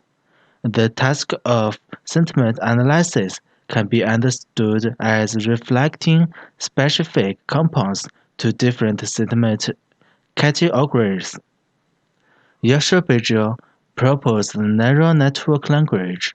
It is the first neural network language model, and then natural language processing methods based on neural networks was impacted by work based on support vector machines.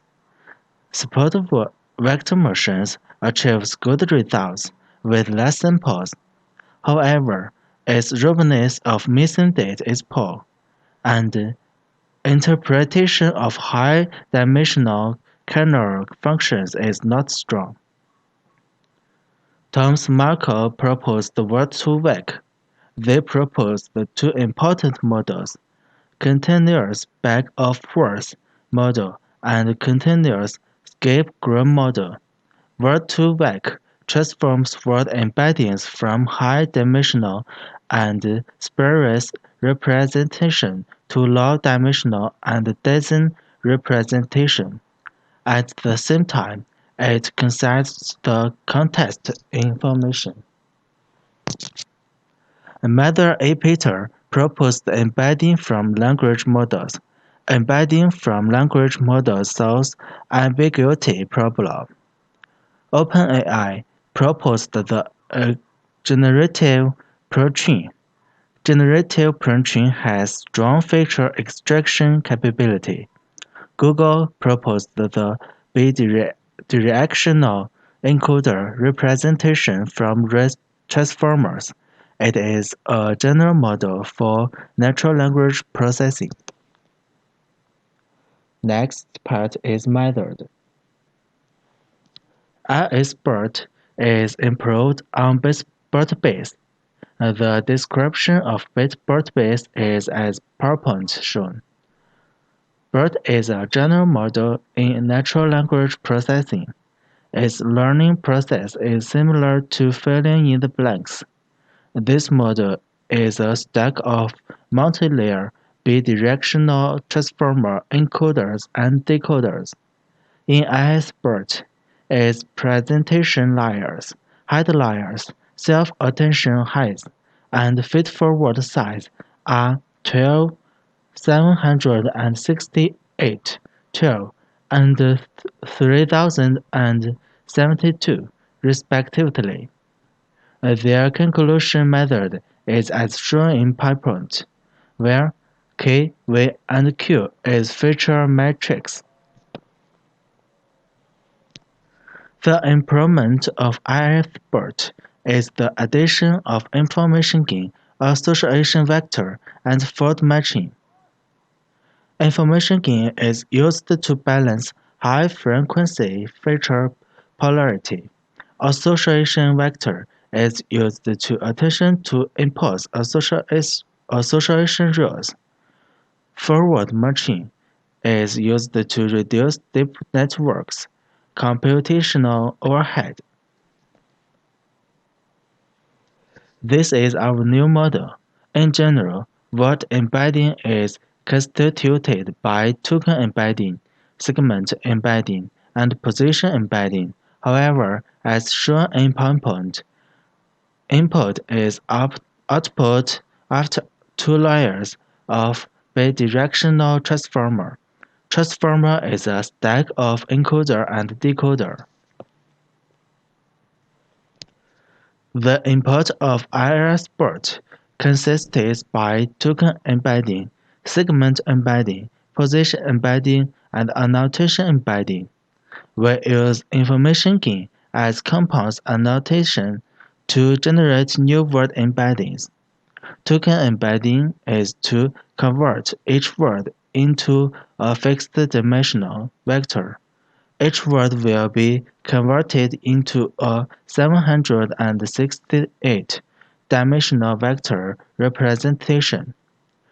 Segment embedding can determine whether the semantics of two inputs are similar. Segment embeddings has only two vector representations. The former vector assigns 0 to each token in the first sentence, and the latter vector assigns 1 to each token in the second sentence. If the input is only one sentence, a segment embedding is all 0. Position embedding can locate the position of words. Since a segment embedding can only divide two inputs into similar and dissimilar, it can't reflect similarity. Therefore, we added annotation embedding to record the similarity of the two inputs. Annotation embedding is calculated by information gain. The calculation of information gain is as follows. In sentiment analysis, T has T usually index exciting feature word, and T has not T usually index opposite situation. The conditional entropy is calculated by this definition. IAS-BERT gets the information gain of chain compounds by follow steps. Firstly, we annotation the chain compounds. The negative com represents the feature of negative polarity in the compounds, and the positive com represents the feature of positive polarity in the compounds. The Y means appear, and the N means not appear. The sentiment com represents the sentiment tendency of the compounds, according to results. In example corpus, the information gain of positive is bigger than that of negative. In other words, positive is more important than negative. However, negative's word frequency is higher than positive. In summary, the information gain of IAS-BERT can solve the problem about unbalanced compounds polarity caused by word frequency. The weight function is set in a notation classifier layer as follows. Using a forward-matching regular expression can reduce the computational overhead for deep network. The forward-matching regular expression is as follows. Next part is experiment. We use CoreLA SST2, YMAT 10, and WebST 100 to verify the validity of IAS-BERT. Well, CoreLA is a classification compound, and its classification labels are unbalanced. The purpose of adding this database is to verify the scalability of IAS-BERT in other problems in natural language processing. Table 1 summarized the detail of each dataset. We randomly shuffle the datasets firstly to make experiment repeatably, and then we cut out 60% from entire datasets as the chain, 20% as the div, and the remaining 20% as the test. Finally, due to the requirements of model, we add the start tag CLS at the beginning of each sentence and the end tag SEP at the end of each sentence. In training, we set learning rate and loss function as follows. We get the maximum learning rate before the loss increasing sharply. When the epoch is less than 3, where loss and loss decrease together, it shows that model has achieved good results. When the epoch is more than 3, loss is still decreased, but when loss has begun to increase, it shows that model works well on the training, but not well on the div and test. This situation indicates that training has overfitted. In general, when setting epoch is 3, the training achieves best results. At the beginning of iteration, IAS-BERT has the best graded among 3 models, and it is the fastest to optimize the model. As the iteration goes on, the loss of 3 models being consistently gradually. At the end of the iteration, IAS-BERT finds the optimum loss firstly. At the same time, the loss of IAS-BERT and BERT-base still flattened within a large range, while B long short-term memory fluctuates within a smaller range. It is caused by a different framework between Transformer and LSTM. From Table 2, both English datasets and Chinese datasets are achieved good results. And with the increasing score of data in training, the score of IAS-BERT is improved. We compared the results with other models. Table 3 records the comparison results.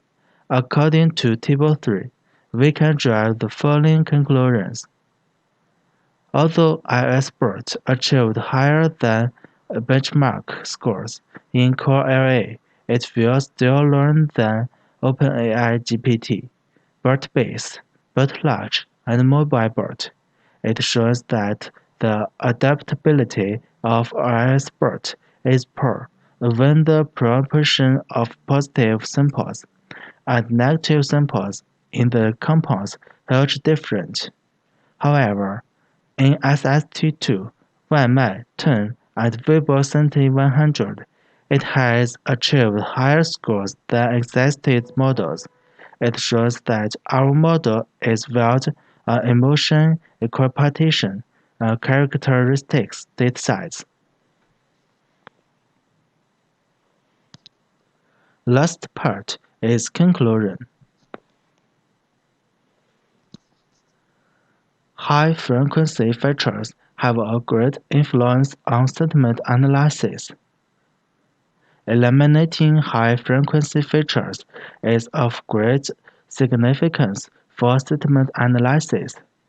Compared with uneven training compounds, uniform distribution achieves better results. Thank you for attention.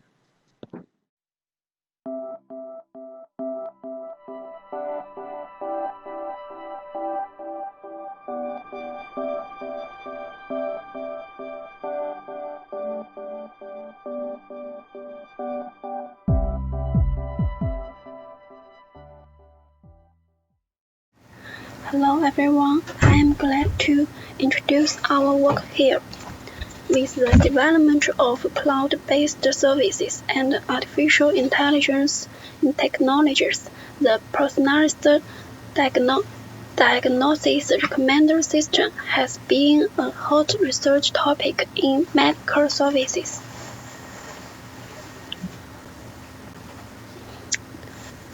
Firstly, I will introduce the background of this paper. In recent years, many diagnosis recommendation models have been proposed for medical service. The principle of these systems generally combines fuzzy sets or Neutrosophic sets with traditional recommendation methods.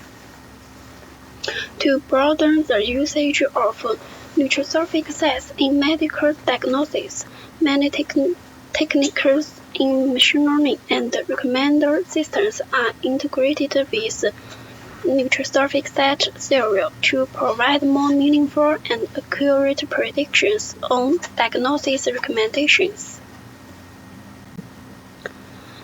In this paper, we propose a novel personalized diagnosis recommendation method for medical service based on Neutrosophic sets, spectral clustering and web-based medical information to offer satisfied web-based medical service.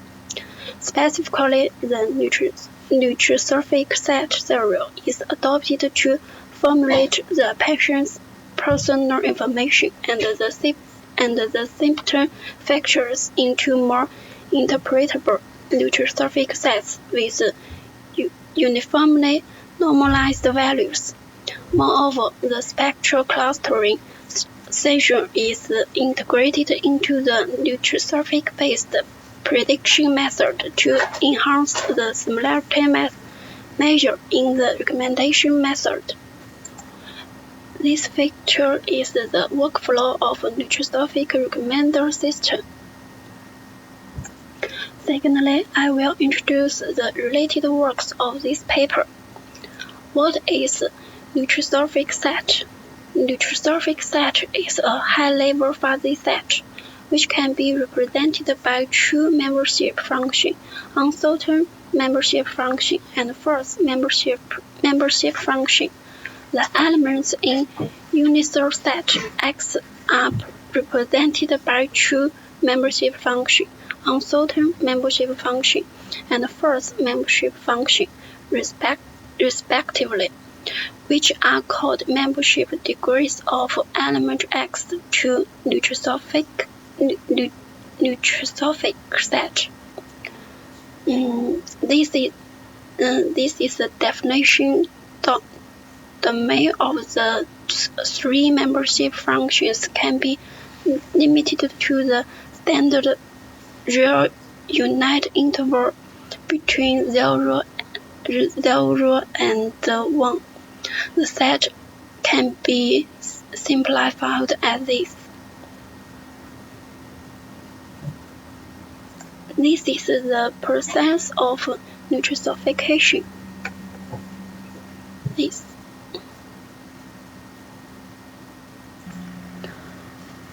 page is about what is Neutrosophic recommender system. Neutrosophic recommender system directly extends each attribute in diagnosis to three membership functions. On these new attributes, the system calculates the membership functions of diseases in those undecided diagnoses. Then it uses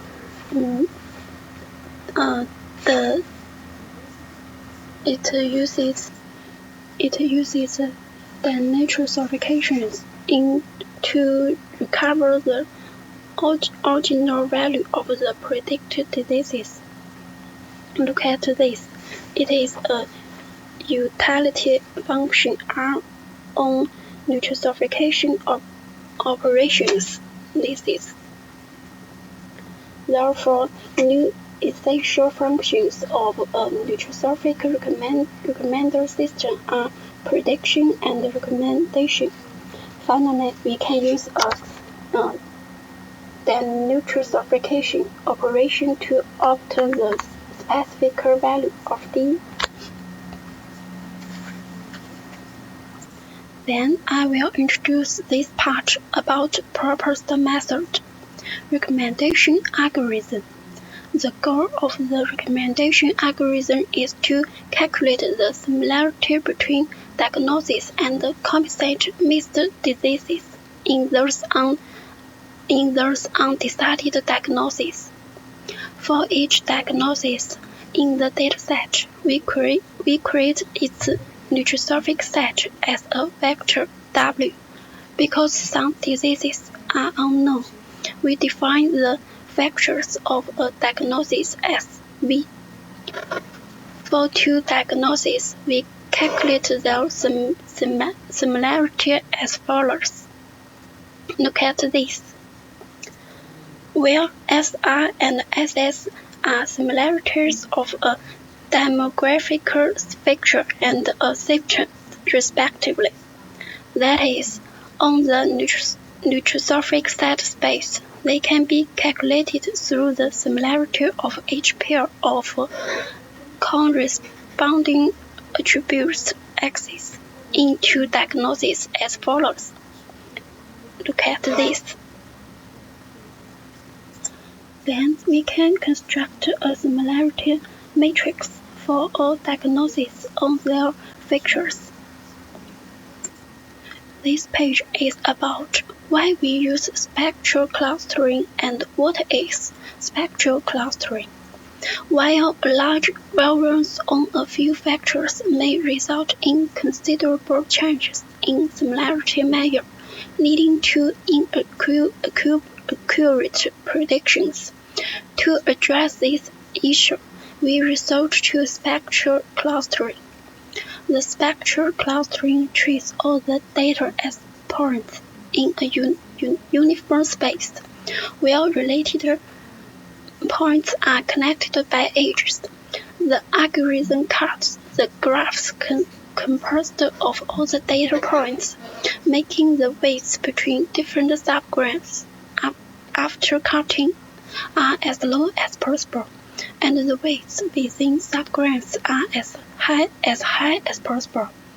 A spectral clustering algorithm needs to construct a similarity matrix of data points. That is, a spectral clustering algorithm can have four types of input data, which are data points, similarity matrix, base clustering algorithm, and the number of clusters. In fact, the main work of spectral clustering is to calculate the similarity matrix again. Suppose the centers of clusters are these. We define the counter-similarity of a diagnosis V and a center through U as follows. Look at this. The property of a diagnosis V belonging to cluster U is. Look at this. Then we construct a similarity measure between two diagnoses based on these positions in the clusters as follows. We make a line combination of two similarity measures as follows. Where lambda is an adjustable coefficient. Finally, we take the similarity of diseases of two diagnoses into account and obtain the final similarity measure of two diagnoses as follows. For an undecided diagnosis, WI is the Neutrosophic set of the diseases DI on the linguistic label C is will be calculated. This picture is the process of algorithm.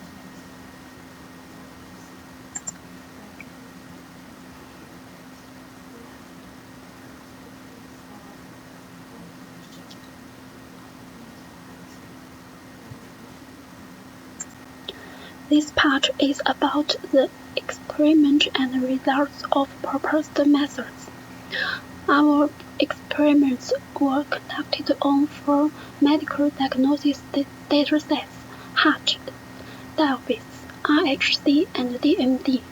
We compared the proposed method with 5 stages of the ART methods: PFS, ICSM, MR, CARE, and DSM. In this study, we used root mean square error and mean absolute error as the evaluation matrix.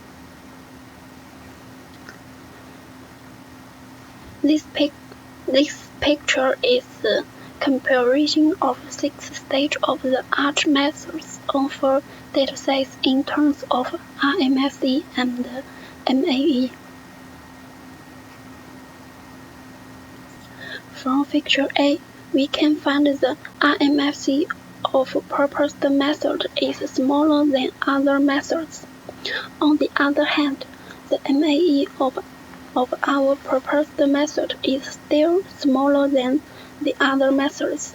Therefore, our method outperforms all the previous or above.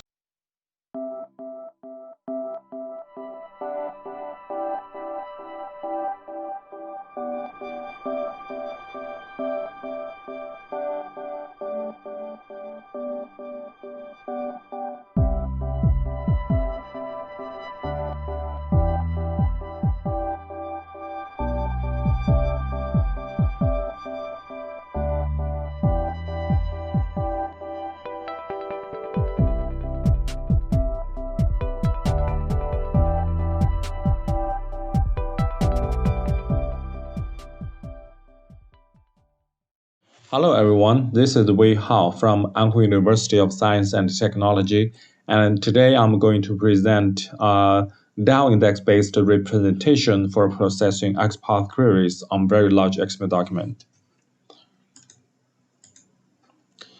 To begin with, I'd first give you some introduction to some preliminary knowledges. For example, XML. I believe everyone knows XML, which is open source and tree-structured representation, a language for representation arbitrary data. Another language is XPath. Yeah, XPath is also a language which is a path notation language. It is used to reprint queries to XPath to XML document.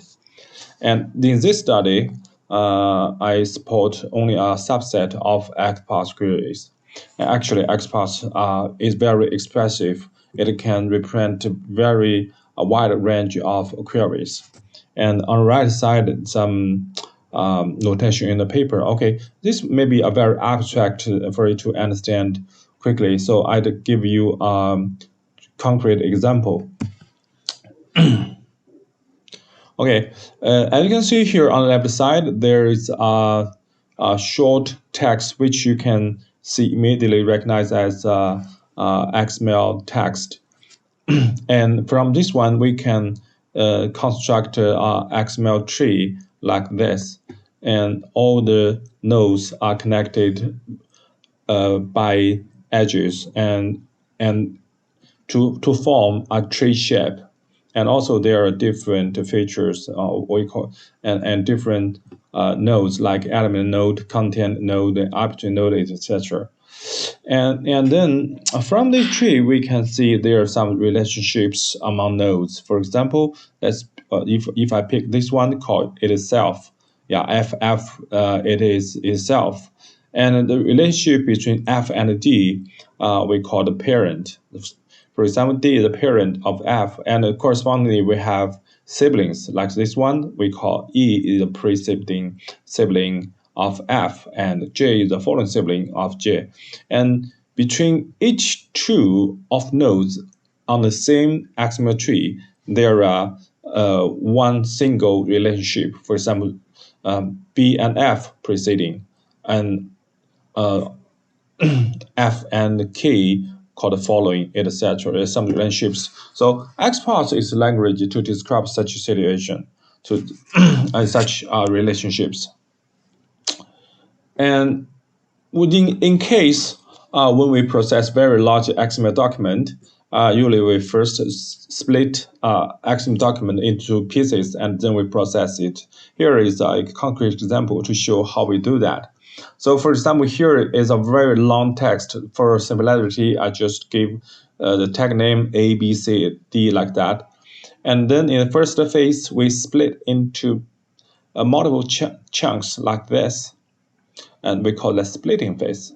So after splitting phase, we can build some data structure to reprint one chunk like this. From one chunk, there's some data structure to reprint them. We call that a parsing phase.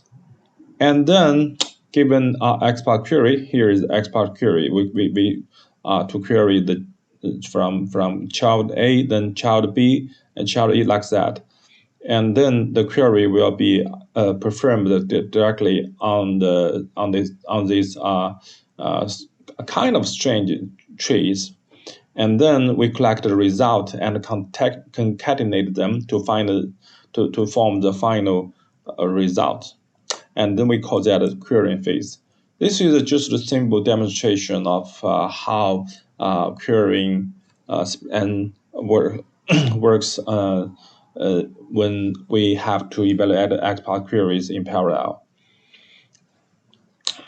And for more details, I will show you this example.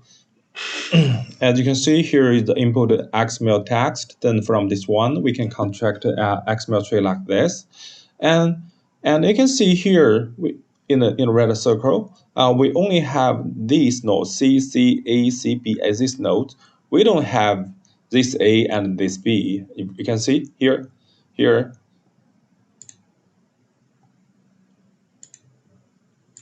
you can see this part, the text, only the text itself. So from the text, we can construct only the nodes in the red circle. And you can see there are some black dots.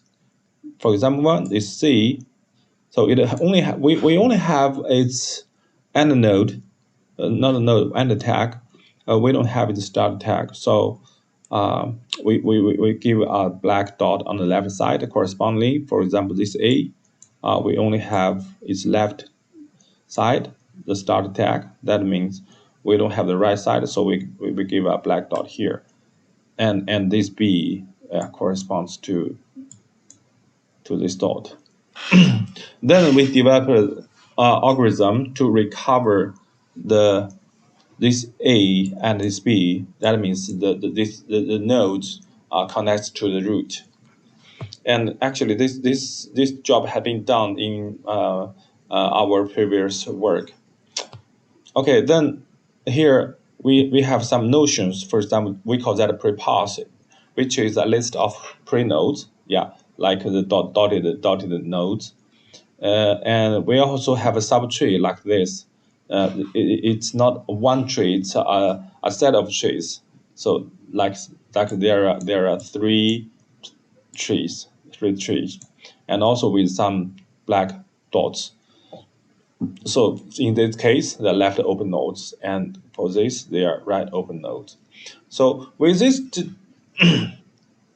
definitions, we proposed our new representation. Yeah, like this.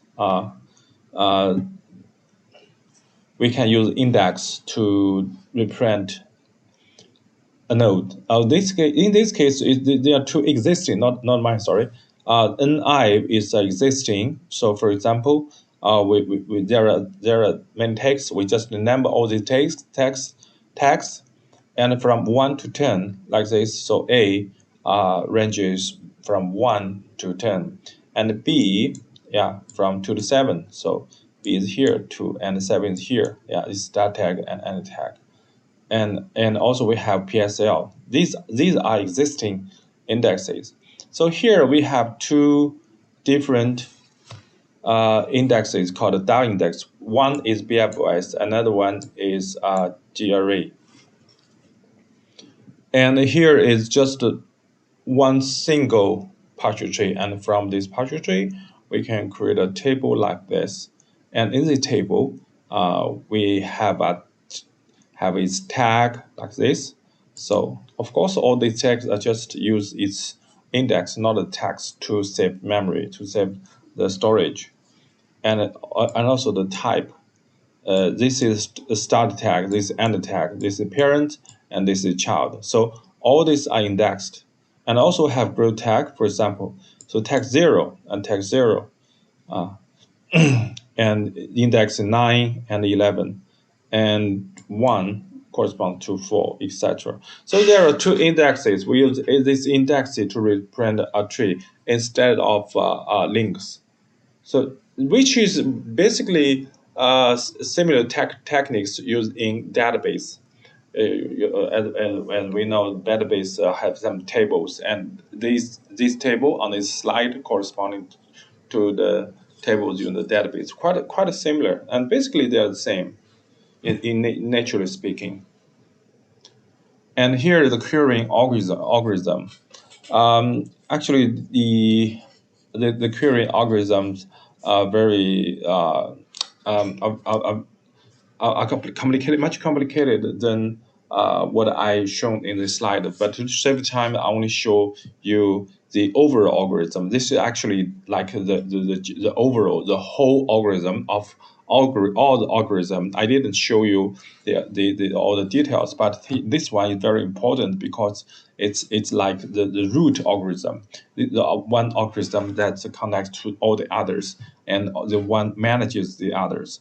So in this algorithm, so the input is a XPath expression, and a list of partial trees. I can say here the steps means the XPath steps, and this one is a list of partial trees, and so that means we just apply the steps over a list of partial trees. And so XPath actually is a path notation, as I explained previously. So since it's a path, then we can split into many steps, and here the steps correspond into our XPath expression.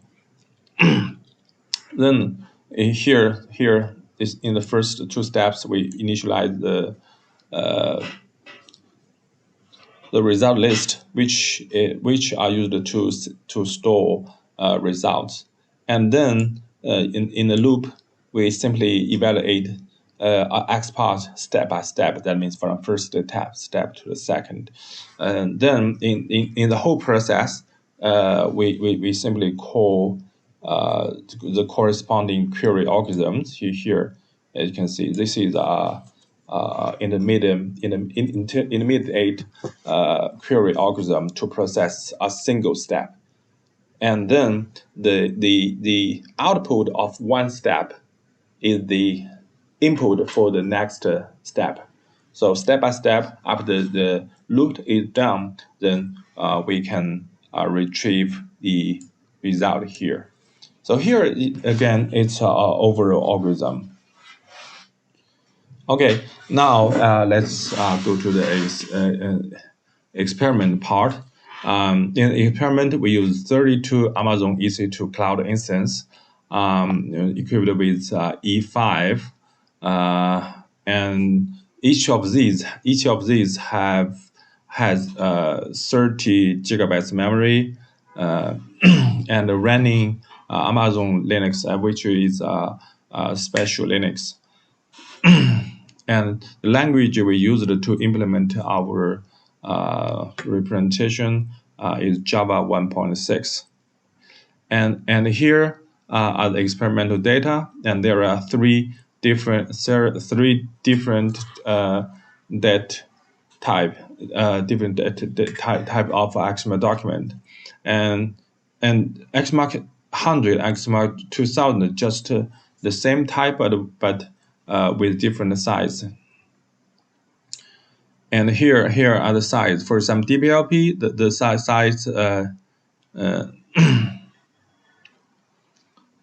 the file size here is about 1 gigabytes, and for this one 11 gigabytes, and this one over 200 gigabytes, and this is the largest XML document we have used in the experiment. It's about 360 gigabytes. And these are the queries we used in the experiment. So for each data set, we designed several queries, and XQ1 to XQ5 for XMark, and XQ1 for DQ1 to DQ5 for DBLP dataset, and UQ1 to UQ5 for UniProt dataset. And here are the results for parsing and of course the memory consumption and on single computer. And you can see the parsing time is barely hundreds of milliseconds here, and the memory consumption for DBLP, which is 1 gigabyte, basically several gigabytes, and for XMark 100, which is 11 gigabytes, then it takes from 2.6 to 20 gigabytes memory at most on different settings. And here are the execution times on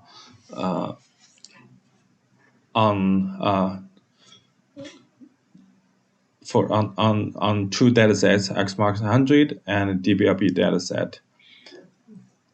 And all the queries, all the execution times for all these queries show one thing, that the PT is our algorithm, almost is the best. Yeah, you can see for each one it's the best, except this one.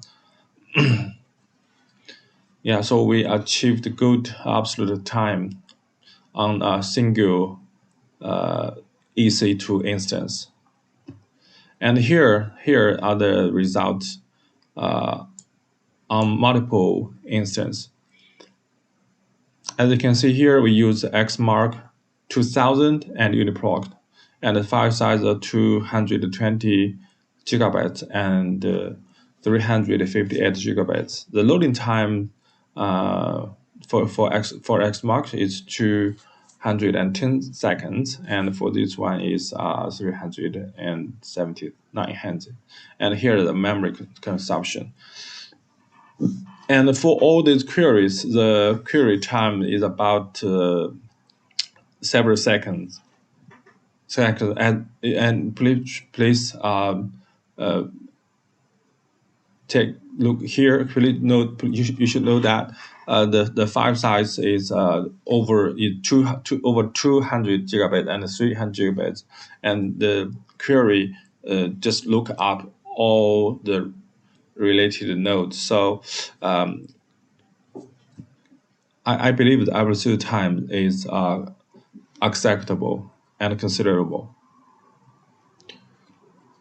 Okay, in this paper, the contribution of this paper, there are two contributions. We proposed a compact tree representation that use efficient process to process three class of XPath queries, and also we implemented the prototype, and the experiments show that it outperformed the base X and achieved a good absolute revalid time.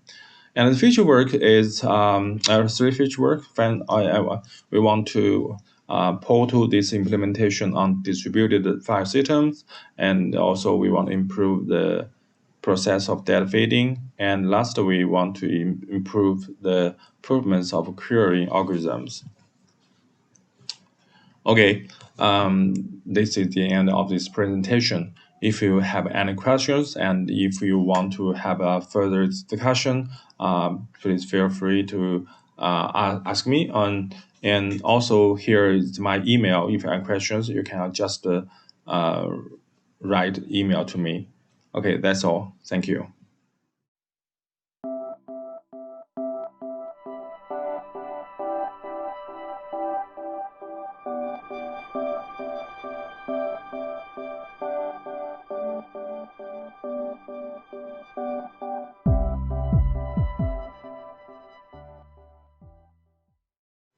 Hello everyone, my paper's name is a concept lattice method for eliminating redundant features.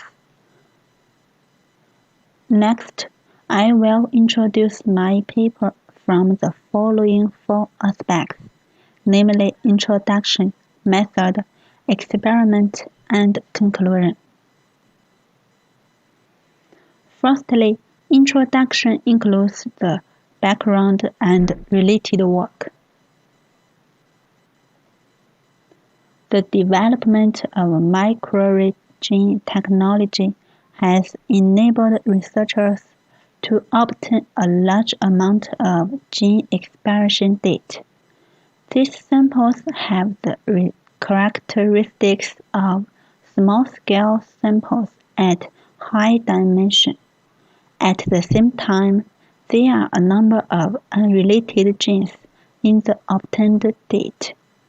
Therefore, when mining deep information, it is the key that selecting a valid method to obtain accurate sets of pathogenic genes for analyzing gene expression data.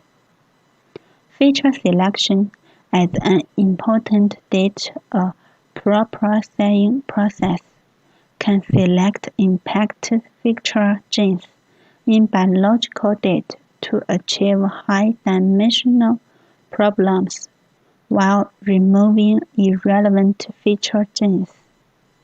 Feature selection selects the smallest number of features from the original data to contain as much information as possible. Formal concept lattice is an effective tool for data analysis. It is applied to gene expression data to mine deep relationships. The existing methods have extended and applied concept lattice in many ways. Hongxiang times lattice value information system proves that concept lattice is applicable to gene expression data. F formal concept analysis obtains valuable information such as feature genes from genetic data with internal connection. Feng Gang introduced integrated machine learning to obtain factors related to strong patients.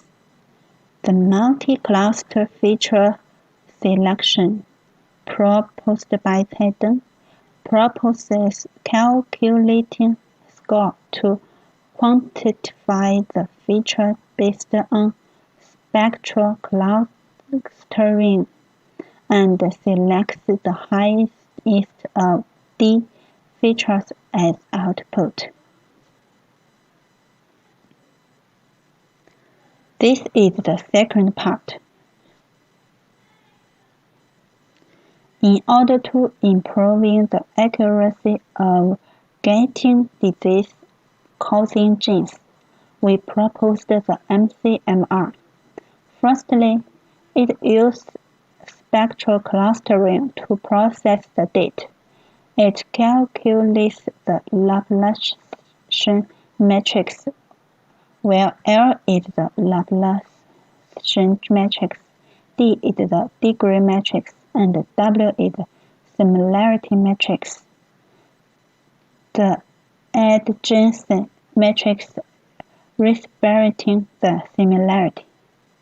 At the same time, we get k eigenvectors y according to second formula, which can reflect the data distribution in the cluster. The next step is to calculate the molecule information between features and category to express the max relevance, which is the first half of the third formula. The feature obtained may be redundant at now, according to the second half of the third formula. The mutual information between the features in the cluster is calculated to express the minimum redundancy. This can reduce redundant features. We set threshold to filter features with higher redundancy. For the filtered features, calculate the sparse coefficient vector of each eigenvectors yk according to the following formula. Then calculate the score of each feature according to the last formula, selecting D features with the highest score as the output result, and the D is the half of the number of features in the set. This is the process of feature selection of MCMR.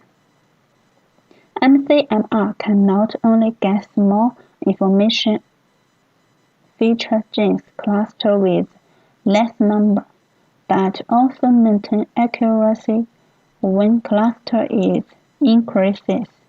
MCMR makes up the shortcomings of single feature selection method in large number cluster and improves accuracy of feature selection by multiply selection with feature set. This is third part.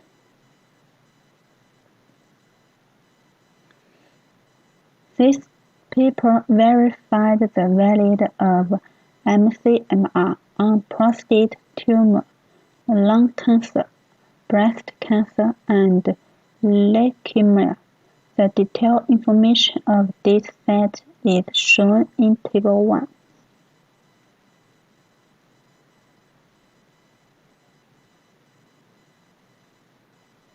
In this part, We compare performance of MCMR with MCFS, MRMR, and relief for various cluster number on prostate tube. In pictures, it shows that the performance of different methods on 30, 50, 70, and 90 clusters. Picture A shows that MCMR performs as well as MCFS when the features are less than 50.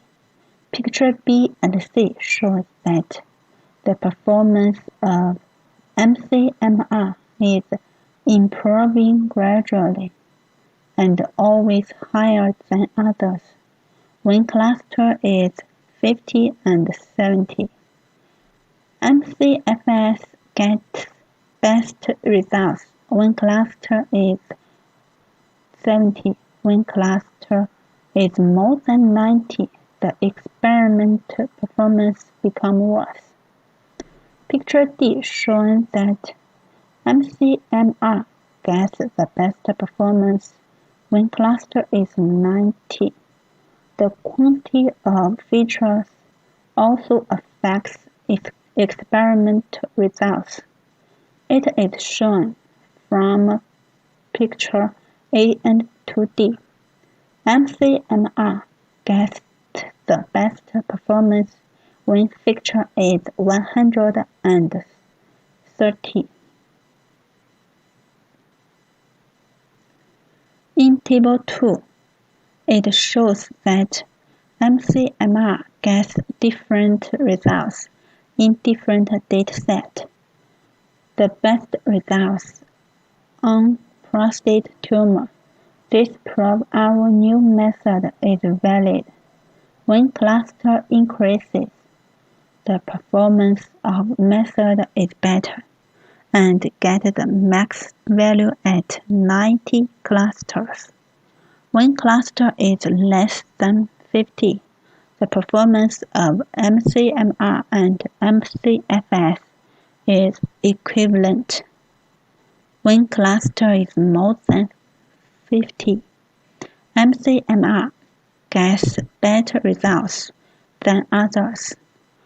Compared with MCFS, MRMR, and relief, MCMR is improved by 4.1, 12, and 10.8, respectively in average.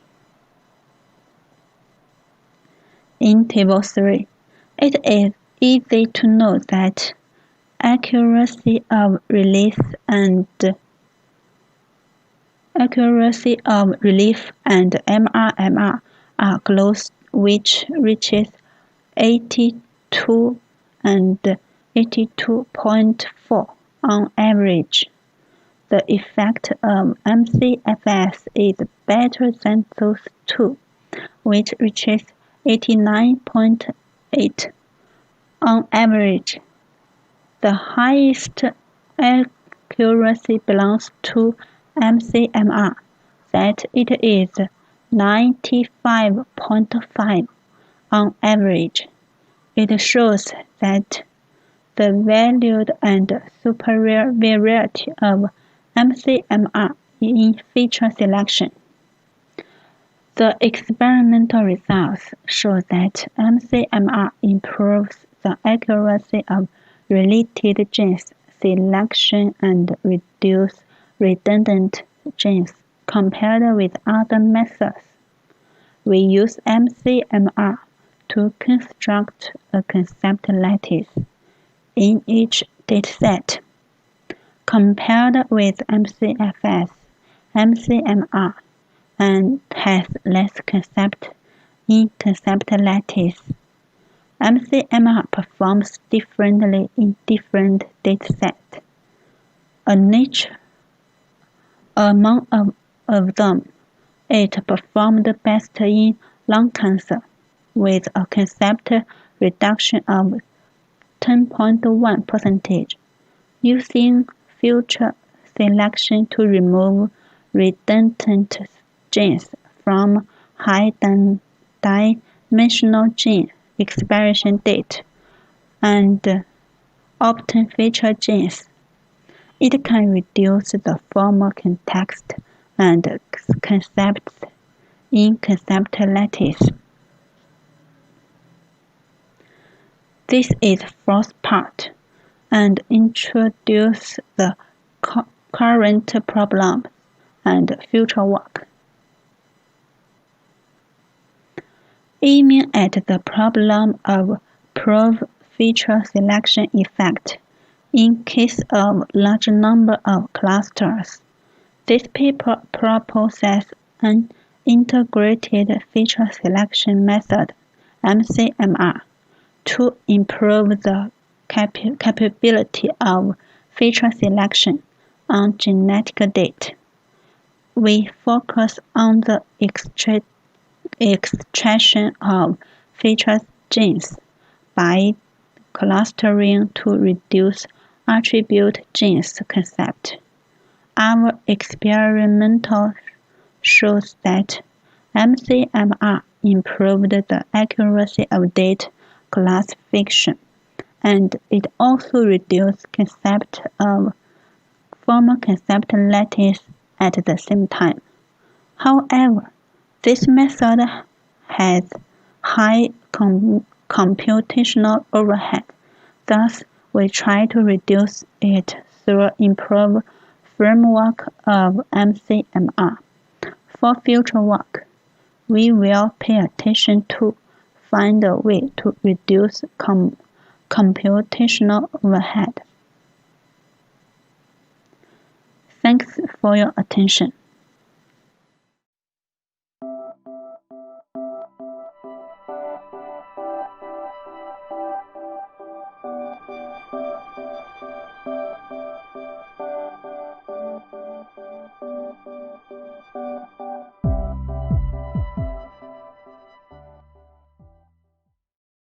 Hello everyone, I'm Zhang Qing. I come from Jimei University. The title of the paper I share with you today is Research on the Development of Natural Human-Computer Interaction for Mobile Terminals. Human-computer interaction technology, as an important part of computer systems, has developed rapidly in computer science. It has experienced a transition from humans adapting to computers constantly adapting to humans.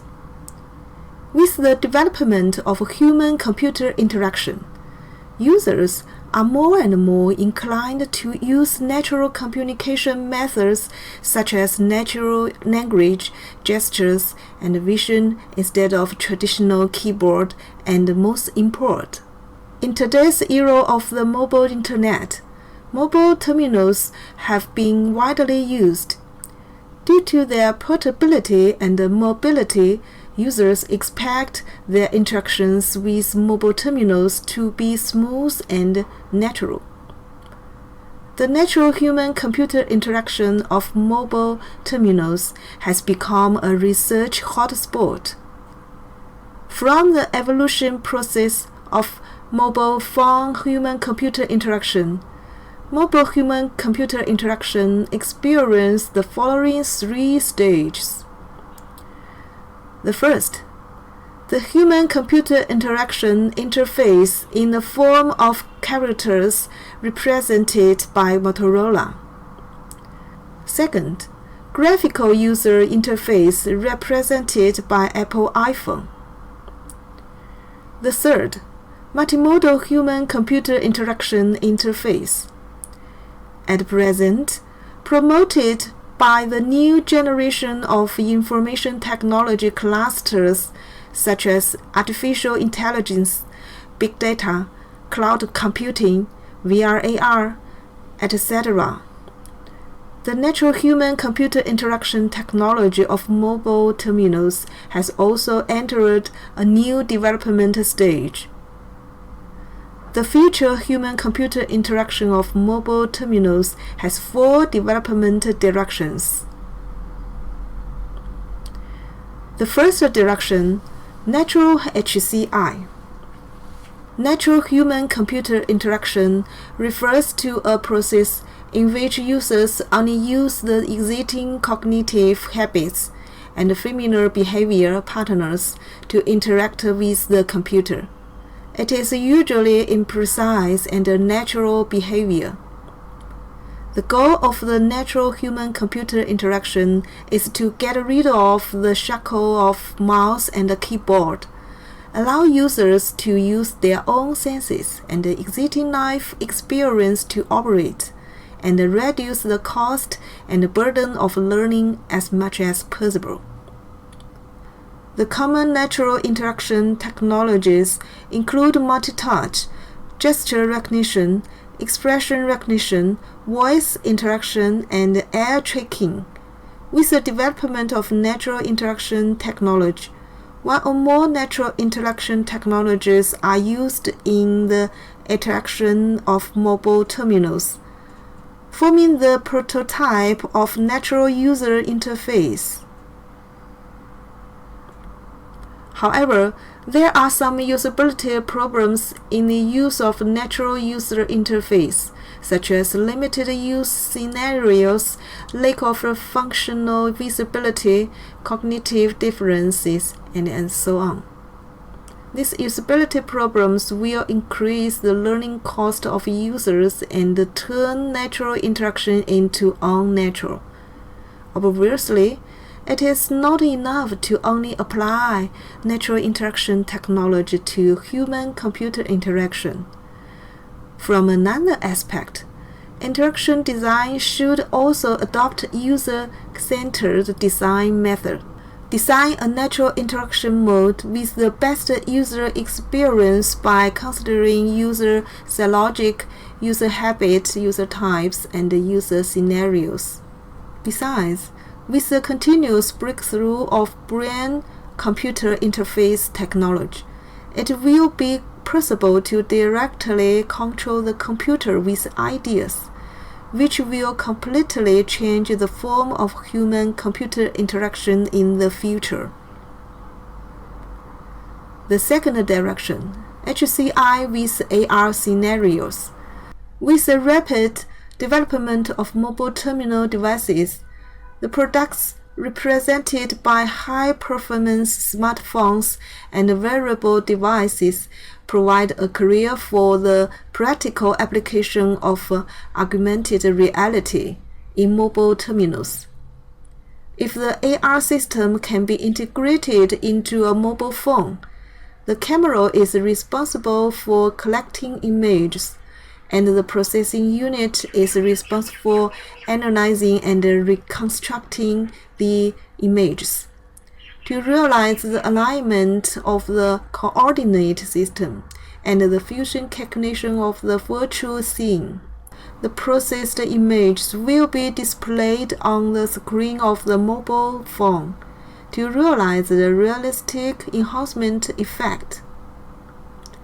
AR provides users with a new interaction mode, including motion capture, tactile feedback, eye tracking, EMG simulation, etc. Among them, eye control interaction technology could be introduced into mobile augmented reality. Users only use line of sight to operate instead of VR device. Interact with mobile phone by eyes, that is especially suitable for human-computer interaction for mobile terminal AR. An AR device that could replace the mobile may be developed in the future. Make all products with screens a thing of the past. It could allow consumers to scroll through applications without obscuring visibility of the real world. Dreaming even bigger, the highest level of the augmented reality is what you see is what you think. What you think is what you can, to achieve a more immersive, interactive experience. The third direction, HCI with multimodal fusion. At present, Also, mobile terminals adopt various human-computer interaction modes of sensing model technology.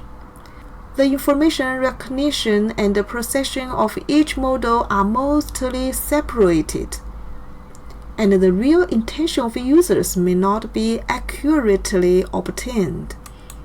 By fusing multimodal, accurate, and imprecise information, the system can quickly capture the user's intention. This relies on the technology of multimodal deep learning, which enables the agent itself to understand the multimodal signal.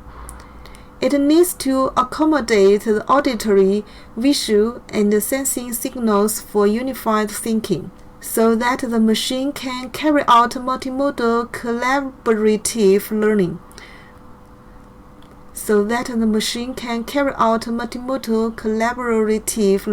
And truly smart. The mobile terminals based on artificial intelligence technology will be a robot with various sensors such as vision, hearing, smell, and taste. The fourth direction, HCI with effective computing. Even if computer is given a variety of intelligence, it is still unable to understand and adapt to human emotions. It unable to recognize human emotion, also unable to express emotions.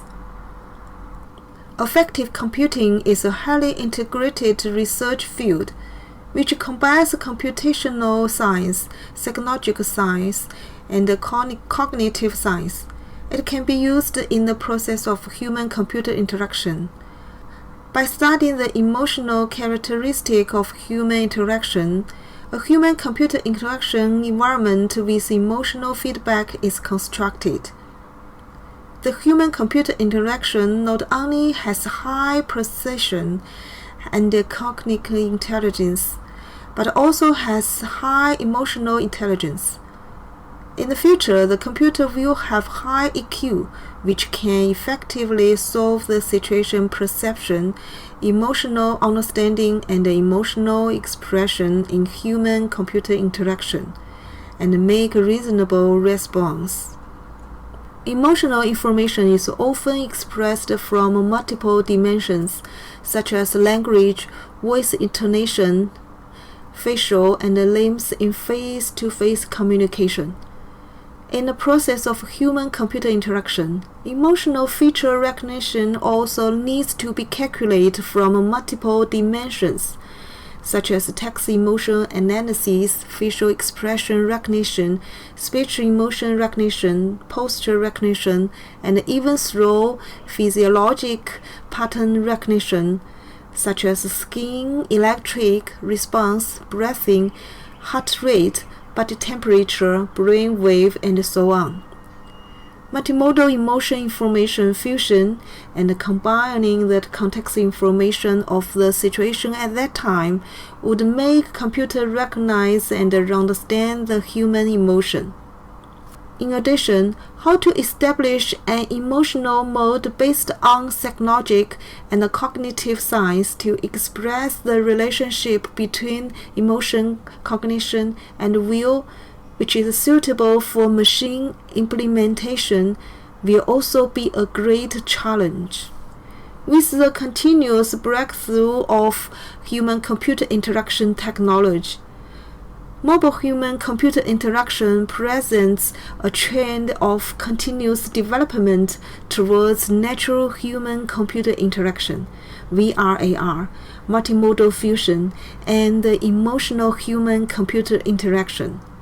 The human-computer interaction of mobile terminals is gradually moving towards a more human-oriented, more intelligent, and more natural experience.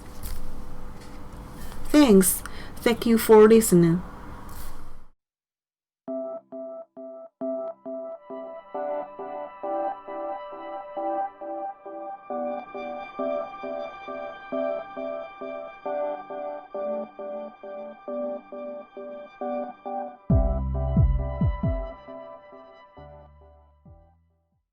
Hello everyone, I'm Cao Meilin from Nanjing University of Science and Technology.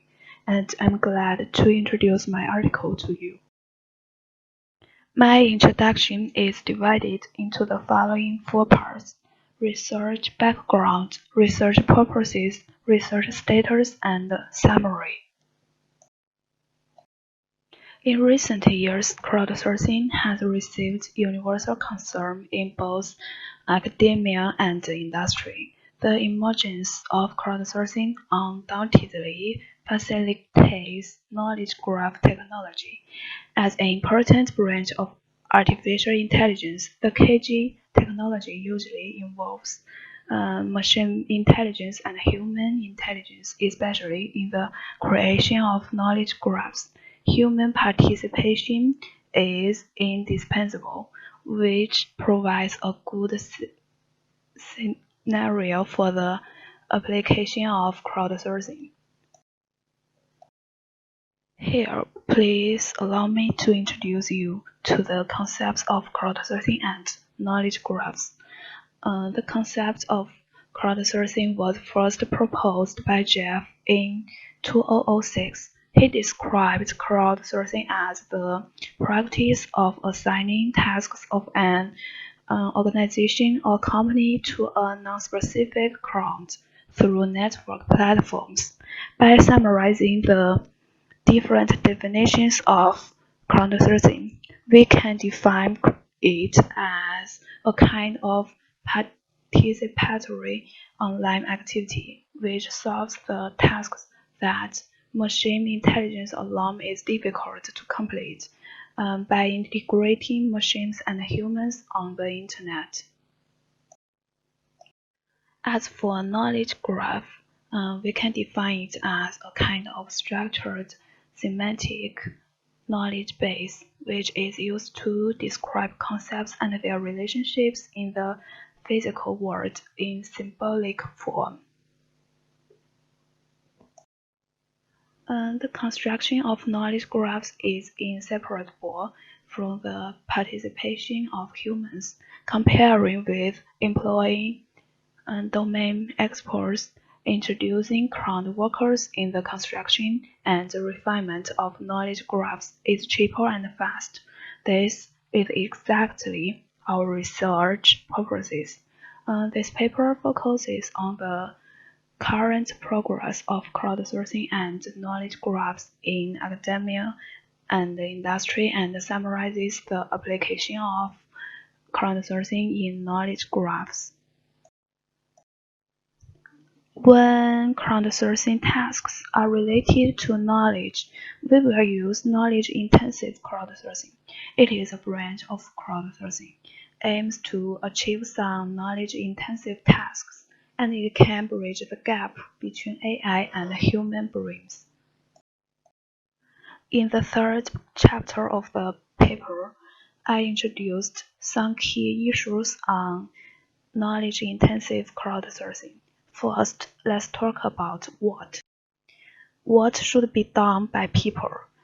We often have to pay for the tasks we ask others to do.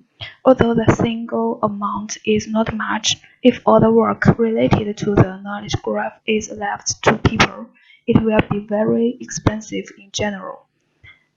At this time, we need to think how to get satisfactory results in the shortest money and with the least money. And we should choose the most important tasks, especially those that machines can't do well but people can do well. There is a lot of work in this area, such as entity matching. Next, let's talk about whom. Who should be assigned the task? Google actually used crowdsourcing to clean up the knowledge base a long time ago. Google's operation is that there is a box on the page. Who feels there is an error, he can point it out, and then the data auditors check whether there is an error. This method is called passive crowdsourcing and allow users to pick up tasks. However, in some dedicated questions, especially those with high difficulty and knowledge-related crowdsourcing, what is needed is active crowdsourcing. That is, you need to actively ask whom is assigned to this work. I won't introduce much in this regard. The paper is more detailed. Then let's talk about how. There are three parts: device question, incentivize workers, and control quality. In fact, crowdsourcing problems can be divided into explicit crowdsourcing and implicit crowdsourcing. For explicit crowdsourcing, the design problems should be as conscious as possible to attract users and not waste them too much time. Therefore, the traditional design principle tries to design small tasks. For implicit crowdsourcing, the crowdsourcing problem needs to be put into the first task on the premise that the first task is attractive enough to users. How can we incentivize workers? We can use money, happiness, and social influence. The control of crowdsourcing quality needs to consider correctness, coverage, timeliness, and consistency. Then I'll introduce the research status of the construction of knowledge graphs using crowdsourcing from these three parts: ontology construction, knowledge mining and filling, refinement of knowledge graphs. Ontology is a data set used to describe a domain and the skeleton of knowledge base. In my paper, I cited Article 53. This article introduced Autoproto, which is a premeditated game where two players try to map randomly chosen Wikipedia articles to the most specific class of the Pronto ontology. If they agree on a Pronto class for their article, they get points and proceed to the next specific level. In Literature 54, the author proposed CrowdSparkle, a new Sparkle query answer method, which combines machine driving and human driving capabilities. When Sparkle query fails to respond, it will be redirected to the mTurk platform to obtain knowledge. And in Article 55, the author proposed IMPHO, a system combining statistical text processing, information extraction, human expert feedback, and logic programming, which is used to fill and expand the dynamic ontology in the field of philosophy. The system uses crowdsourcing to complete the concept system construction. In the step of knowledge mining and filling, crowdsourcing is widely used for knowledge acquisition. In Article 56, the author proposed a system architecture called Hygiens, which shows how to effectively integrate IE engine and HC engine. The system allows players to select or fill in the subject, relation, object triples by setting game problems. And crowdsourcing is also used to align entities from heterogeneous knowledge sources. John et al. Put forward a method of human-computer combination named HIC from entity alignment. Firstly, rough entity alignment is conducted for knowledge base through machine learning methods, and then matched pairs and unmatched pairs are put into crowdsourcing platforms respectively for crowd workers to judge. Chai et al. Proposed an incentive-based crowdsourcing entity crowd collection framework which encourages employees to use incentive strategies to provide more different projects, uses the pricing principle to encourage workers to provide non-repetitive answers, and adopts the worker elimination method to prevent the inefficient use of workers.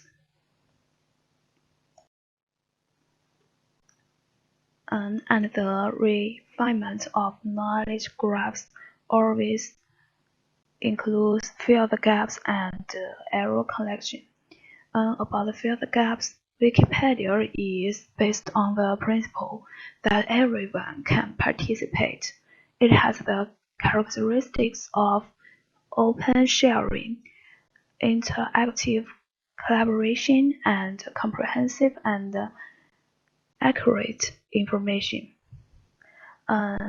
Sim et al. Proposed a knowledge acquisition system called Open Mind Commons, which allows participants to construct and fill natural knowledge templates to obtain facts and common sense knowledge. Article 61 in our paper introduced the application of crowdsourcing in the problem of grammatical error correction, discarding the traditional majority voting method and using crowdsourcing to ensure quality and produce ideal results. Finally, I'll give a summary. This paper introduces the basic concepts of crowdsourcing and knowledge graphs and discusses the application of crowdsourcing in the creation of knowledge graphs. The use of crowdsourcing in the process of knowledge graph creation will greatly improve the quality of the knowledge graph while reducing costs. These methods will definitely be a research hotspot in the future. Thank you for your listening.